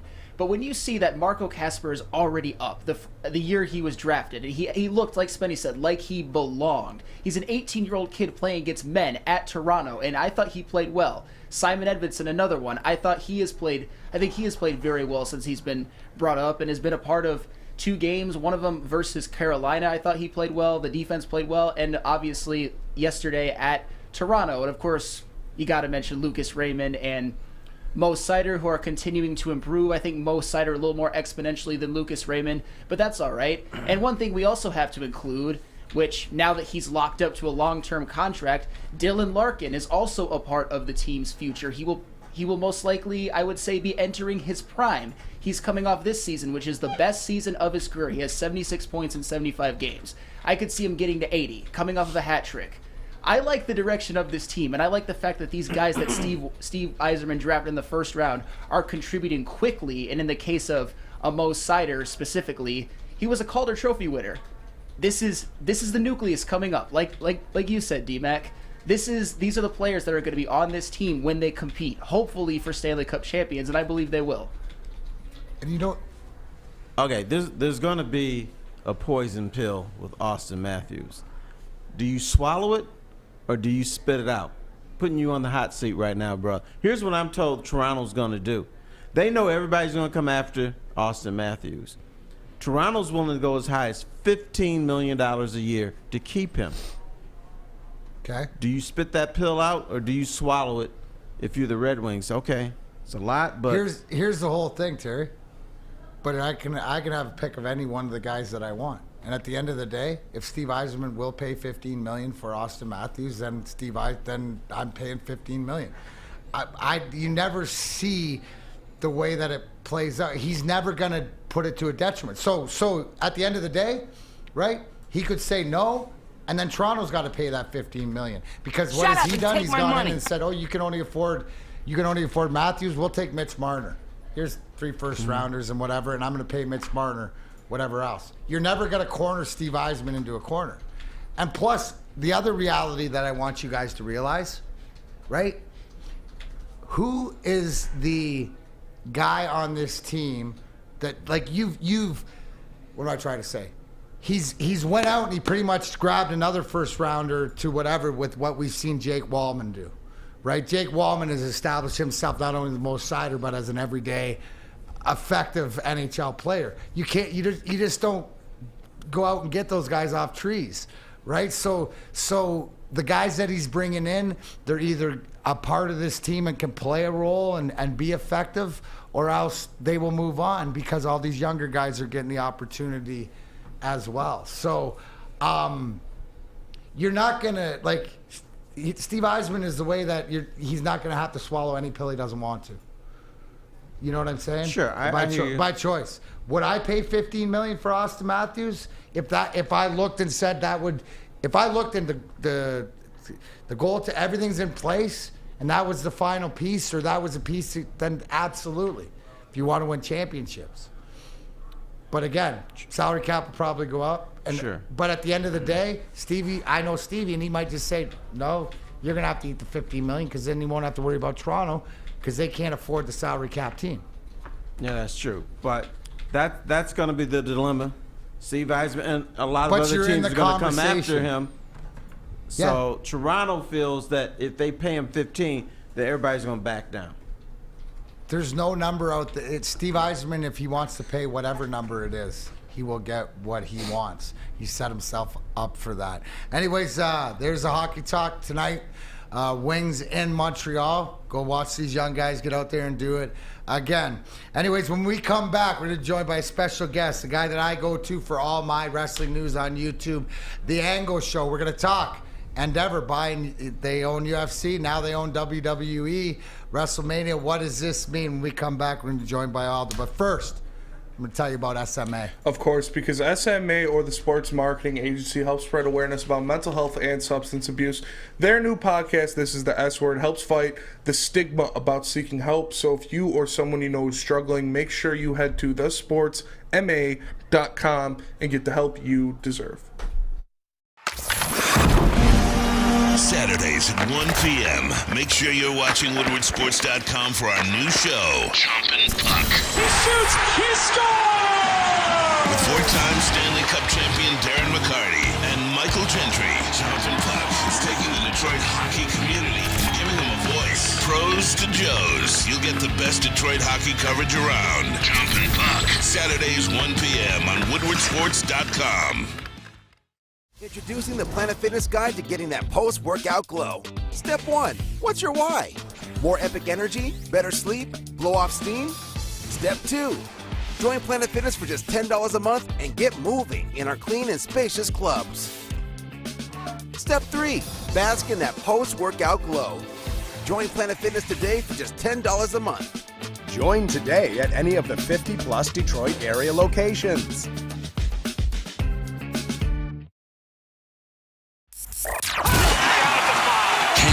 Woodward Sports content? Head over to Woodward woodwardsports.com right now for up-to-date sports articles and great entertainment news. We have the best writers, bloggers, and coverage all at your fingertips. Head to woodwardsports.com right now to experience all Woodward Sports has to offer. What's going on? Welcome back to a Big D Energy here. Terry Foster, Darren McCarty, Flannel Sam, Spenmo Rax, working to get Bloody Angle up. Obviously, if you haven't, Terry, did you hear big things? Obviously, WrestleMania weekend was this weekend, and anybody who watched, Roman Reigns retained the championship over Cody Rhodes. Sami Zayn and Kevin Owens defeated the Usos for the tag team title. But the bigger news, because it's been going around the wrestling world, of obviously with Vince McMahon, the WWE being for sale, a lot of the things had come that they'd already made a sale with Saudi Arabia back in the day and stuff like this. Well, it come out last night, yesterday, that Endeavor, which owns the UFC, has purchased the WWE, from all understanding. Do you pay attention to this? The fact that, and why I bring this up is because what Endeavor has been doing in the business world for the last part of a month or so, because a couple things, if you're familiar with Asylum, or are you familiar with Barrett Jackson, the car dealer, stuff like this. So they're making these acquisitions and purchases. Endeavor is as a parent company. The fact that all of this is going on with all the money and stuff like this for the entertainment wise, as far as the streaming, that it would have the UFC, which is run by Dana White, the WWE, which is run by Vince McMahon, coming back into the circle. Do you pay attention to any of this stuff, Terry? Oh yeah, as because far as, I mean, these are two huge entities. Like, can this you is talk? multi-billion-dollar. These industries. are this is a $6.5 billion, I believe, merger and stuff like this. But on the bigger picture, with pay-per-views, with what we see, all these streaming services, obviously the UFC, and all the fights that go on along the world. What does this mean in the bigger scale of things, with all these mega lists combining? Well, I think the dangerous thing of this is, do we still believe the UFC? Because, you know, the WWE is entertainment, but if we see something in the UFC when this merger goes through, are some people going to be skeptical and say, that's not real? But the thing I'm most curious about, I've seen Brock Lesnar do it, but are we going to see WWE stars fight UFC now? Crossover, are we going to see? Is it sort of the time? Now, the biggest thing with the WWE, or the wrestling, is the sports entertainment, is the scriptedness, right? And where UFC, it's fight for your life.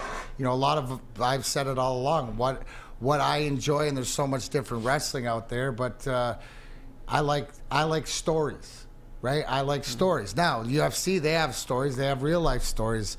Sometimes, can be, I guess they can hit you too hard, right? When you can feel the personal.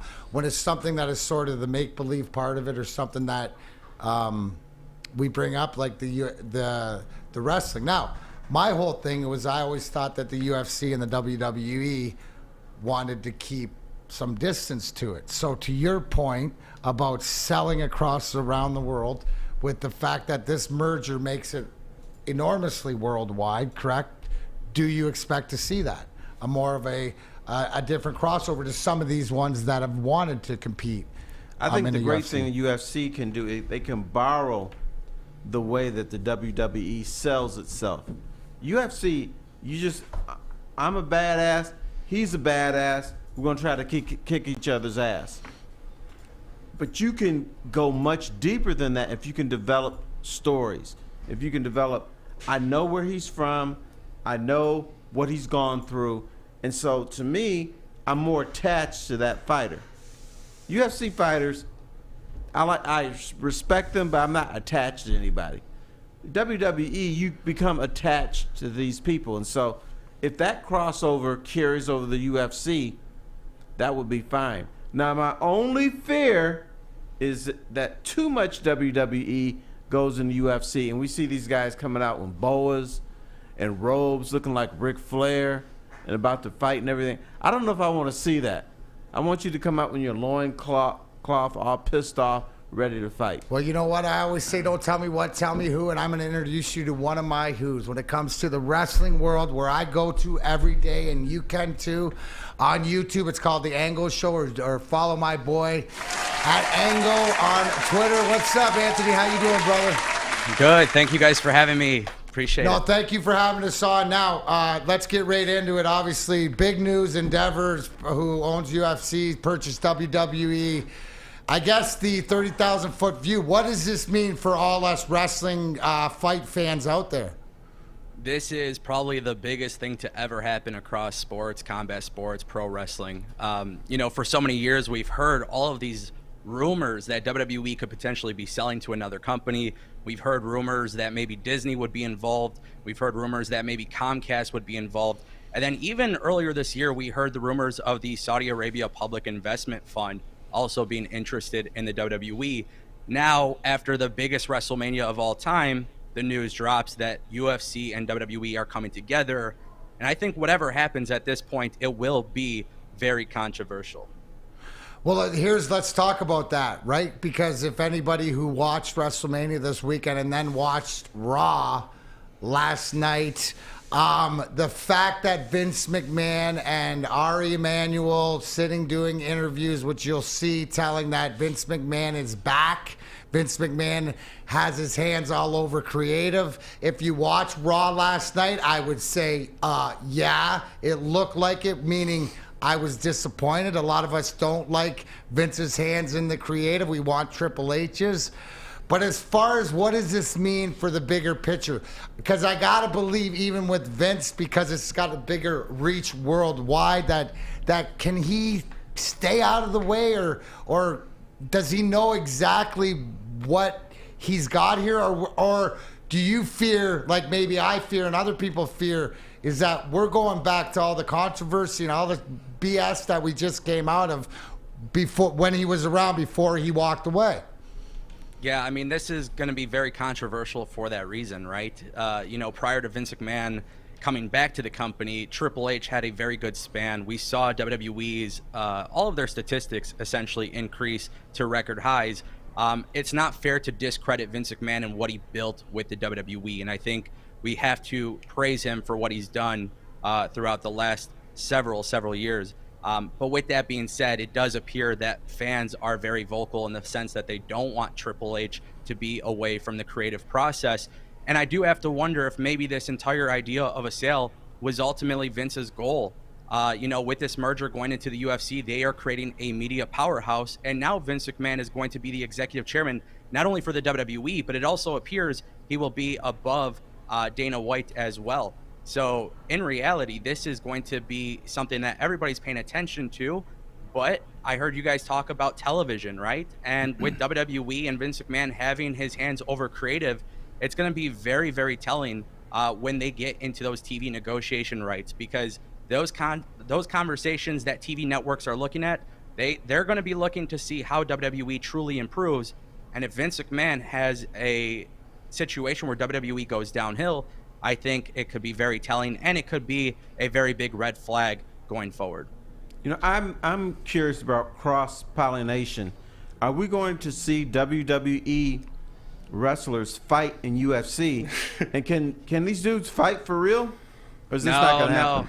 Listen, I'm sure there's a couple guys out there in WWE who can throw down if they want to, but their job is to entertain the fans, and I think that's what makes WWE so incredibly popular. When you look at WrestleMania, the reason why it was such a massive event was because of those storylines that hooked people in. When you look at the UFC, it's a whole different strategy. I actually don't see much crossover. Maybe some advertising across the events. I think WWE and Nick Khan specifically have learned a lot from UFC's business model in terms of advertising on the ring mats and the octagon and things like that. We're already starting to see it on WWE programming. But no, I don't expect WWE superstars to get in the octagon. Last time that happened, one of those guys did not look too good in there, so I wouldn't expect that. Punk. But I think the bigger question too, Angle, is the fact of how does this if you're Tony Khan in AEW today, if you're Scott D'Amore in Impact, if you're Court Bauer in MLW, if you're Billy Corgan NWA, how does this affect? Do you look at it like it's going to affect negatively or positively to the rest of these companies? Because immediately you bring up that Vince is back, that gives power to everybody else who doesn't like the Vince product. Do you think there's all the other companies are sitting there going, oh man, this sucks? Or do you think that this is an opportunity, really, this is a big opportunity, bigger picture for all of wrestling? Yeah, so obviously wrestling is subjective. Everybody's going to have a little bit of their own taste when it comes to wrestling, storylines, and, you know, all these different factors, right? Obviously, when WWE is at its very best, that means the pro wrestling industry as a whole is very healthy. And I think we've seen in recent years, especially with the pandemic, how much it affected the wrestling industry. If WWE were to go downhill, I actually think it could lead to a really big issue for the entire industry. And one thing that I do want to point out, to make it very clear, you got to look at AEW in 2022. It was definitely not a strong year for them compared to 2021 and 2020, where AEW was having really great storylines that kept people hooked in. Then Triple H came around and we saw WWE improve so much, and it kind of left a sour taste in people's mind and in their mouth, you know, that perhaps AEW wasn't all that it was supposed to be. So the way that I look at it is, if you look at the last 8 weeks of television with AEW, they've improved drastically. And I think that was because of Triple H improving WWE's product. And when you see WWE doing these massive international stadium shows, it makes everybody else want to be competitive. So with an announcement like this, I think everybody should be paying attention. I think you are. If you are Tony Khan, Court Bauer, Scott D'Amore, I think the best thing you could do moving forward is just creating the most compelling television. And this way, if WWE does slip through the cracks, you have an opportunity to really show why you deserve to be where you are.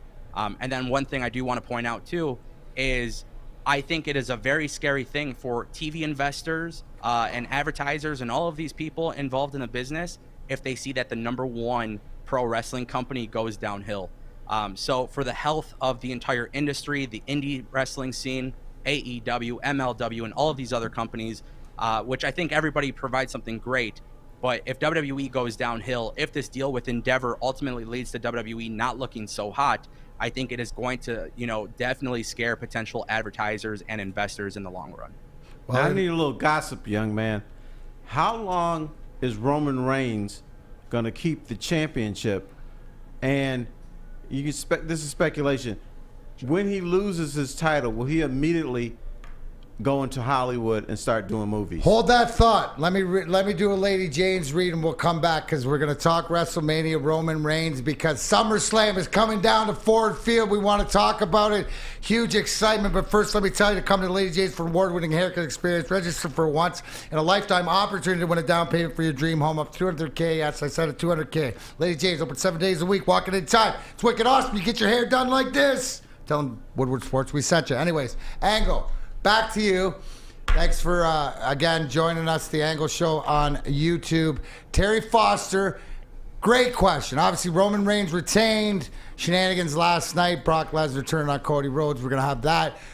But to Terry's question, how much longer does this reign go? And Terry, Angle and I have already had this conversation privately. So tell him the way it's going to go down, kid. It needs to go over 1,000 days. At this point, this is history in the making. And I think a lot of credit should go to Triple H and his booking style, because when Vince McMahon introduced the Bloodline storyline, it was a very hot story. I don't think they anticipated it to go this far. With Roman Reigns, clearly 1,000 days makes the most sense. He is the moneymaker for the WWE, especially when you're looking at this new sale/merger with Endeavor. I think that's something to pay attention to. But Roman Reigns holding it for 1,000 days makes the most sense. And then the best course of action for WWE, regardless of who's writing the show, they need to have a new star being made with Roman dropping the belt, because this is literally modern day history being created. So we'll see. We'll see how that goes down, obviously. Now, how did you like, obviously, the shenanigans, KO, Sami Zayn beating the Usos night one, and then and then everybody getting involved, and finally Roman Reigns retaining the championship. Now, you and I had talked about it before, and the 1,000 days it seemed, which puts Ford Field SummerSlam here in Detroit, where you'd sort of expect maybe a belt turnover. But my question is, have things changed with this merger, with Endeavor and everything? Could we see Roman Reigns go a whole nother year until WrestleMania to make sure that, bar none, the legacy is solidified and other things like that? Is that a possibility? I think anything is possible. I mean, if you look at what WWE has done in the last few years, Roman Reigns really hasn't defended the championship that often. But when he does have big-time matches, it's obviously a big deal. So do you want to continue to create those moments? Are you looking at creating new stars? Are you looking at just printing money? I feel like the best strategy is to create those new stars. If you have Roman Reigns go into WrestleMania 40 as champion, I have zero issue with that. But at the same time, too, I think it is necessary that WWE at some point splits up the titles. And then I would hope eventually that Roman Reigns would drop the belt to somebody like maybe his cousin Solo Sikoa, who came up from NXT 2.0. But also keep in mind with SummerSlam, you know, we're starting to see the downfall of the Roman Empire. Anything can happen. I guess that's one reason to keep watching. I know for me, going to Detroit, SummerSlam, the big pay-per-view, Roman Reigns holding that belt, is it going to be predictable or unpredictable? You mentioned the shenanigans that happened at WrestleMania. And if you look at the bloodline, it just goes to show you how dependent Roman Reigns has been on his family to keep the belt on him. Couple things I wanted. What was your... Obviously, I thought it was a great 2 nights. I mean, for the matches. Couple things, the Rhea Ripley, Charlotte Flair match. These are two, I don't care what sex, what religion, whatever. These are two of the greatest wrestlers on the planet right now. Beat the living crap out of each other. The bump Charlotte took on the face plant and continues as an utter true pro. But I wanted to bring up my boy Snoop. Did Snoop D-O-double-G it up? Yeah, I hadn't seen it. Because here's the one thing, if you didn't notice. Shane McMahon tore his quads just like his old man did coming into the ring at a past WrestleMania, and Snoop had to ad-lib with the people's elbow. Hit the people's elbow way better than he hit his frog splash. Looked legitimate, but just on a whole, was there any matches? And then the Sheamus, Gunther, Drew match, or Walter, whatever, was unbelievable. Those two came out in my mind. What were a couple of your favorites? Yeah, honestly, I think the entire card from top to bottom was really awesome. It's definitely one of the stronger WrestleMania cards of all time. Charlotte and Rhea Ripley deserve the flowers. I think right now that is potentially one of the greatest championship matches that have ever taken place at a WrestleMania. It's definitely up there on that list. But to add to the Snoop Dogg thing, it just goes to show you why wrestling is so fun. You know, we know it's heavily scripted. We know that they are working on a show and they're trying to entertain people, but things do happen.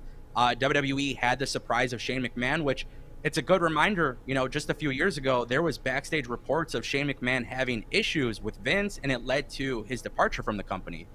So he comes out for WrestleMania Night 2, quick impromptu surprise match. The crowd is feeling it. And then Snoop Dogg, who is not a professional wrestler, saved the day. So I actually can't pick one specific moment. I thought everything was great. But when it comes to the wrestling side of things, Gunther, Sheamus, and Drew McIntyre showed people why the Intercontinental Championship is the best mid-card championship belt of all time. And it's almost like a discredit to them for even saying mid-card, because that was a main event level match. Now I'm going to ask you to do something impossible. Sure. Get inside of my head. Why do I love Rhea Ripley? I don't like her. I love Rhea Ripley. I know why. Because she can beat your ass, and you like that stuff. Nah. Terry did say he likes to wrestle women. Yeah, you like to wrestle women, Terry. You know, Rhea Ripley is just a hell of a talent. I mean, that's really what it comes down to. She's good at invoking emotion out of you. She plays her character very well. She's an incredibly talented wrestler inside of the ring. And then if you look at what she's done with Dominic Mysterio, too, it's silly. But at the end of the day, wrestlers are supposed to make you feel something, whether it's love or hate. As long as you're reacting, they're doing something right. Charlotte is definitely taking the world by storm right now. And when you look at her match with Charlotte a couple of years ago, you know, we all kind of knew on paper Charlotte and Rhea Ripley could be an incredible match. But look at what she's done. You know, she's getting everybody to react, and I don't know if it's just one specific thing. I think we're looking at, regardless of gender, you're looking at one of the best to ever do it, and she's a star in the making. Maybe she's even a star right now, but I think that's the cool thing about it too. Hey, Angle, tell everybody I appreciate you as always, buddy. Look forward to talking. Tell everybody where they can catch the Angle Show on YouTube. Where else? Yeah, so the Ango Show is on YouTube at Ango. I'm also on Twitter and all other social media platforms at Ango. The Ango Show goes live Monday, Tuesday, Wednesday, Thursday, Friday after all of the wrestling shows. So after Raw, NXT, Dynamite, SmackDown, Impact, we cover all the wrestling shows. And yeah. Greatest way to keep up to date. Appreciate. Rake says hi. The 6-man match on Impact that I was in is on Thursday, so we had a great time over there. Thank you for everything you do, bud. Look forward for the updates. Check out my boy Angle. Thanks for joining us here on Big D Energy, bud. I'll catch you soon. Thank you, gentlemen. Take care. You got it. Rhea Ripley, you can't go wrong, Terry. You just got a newfound respect for me, too, because she's a badass. What a perfect way to end this segment. Thank you for joining us here today. For Sam Flannel, Spenmo Rax, for Uncle T. Foss, not yet Grandpa T. Foss, I'm D-Mac. We'll see you. Deuces. See you tomorrow.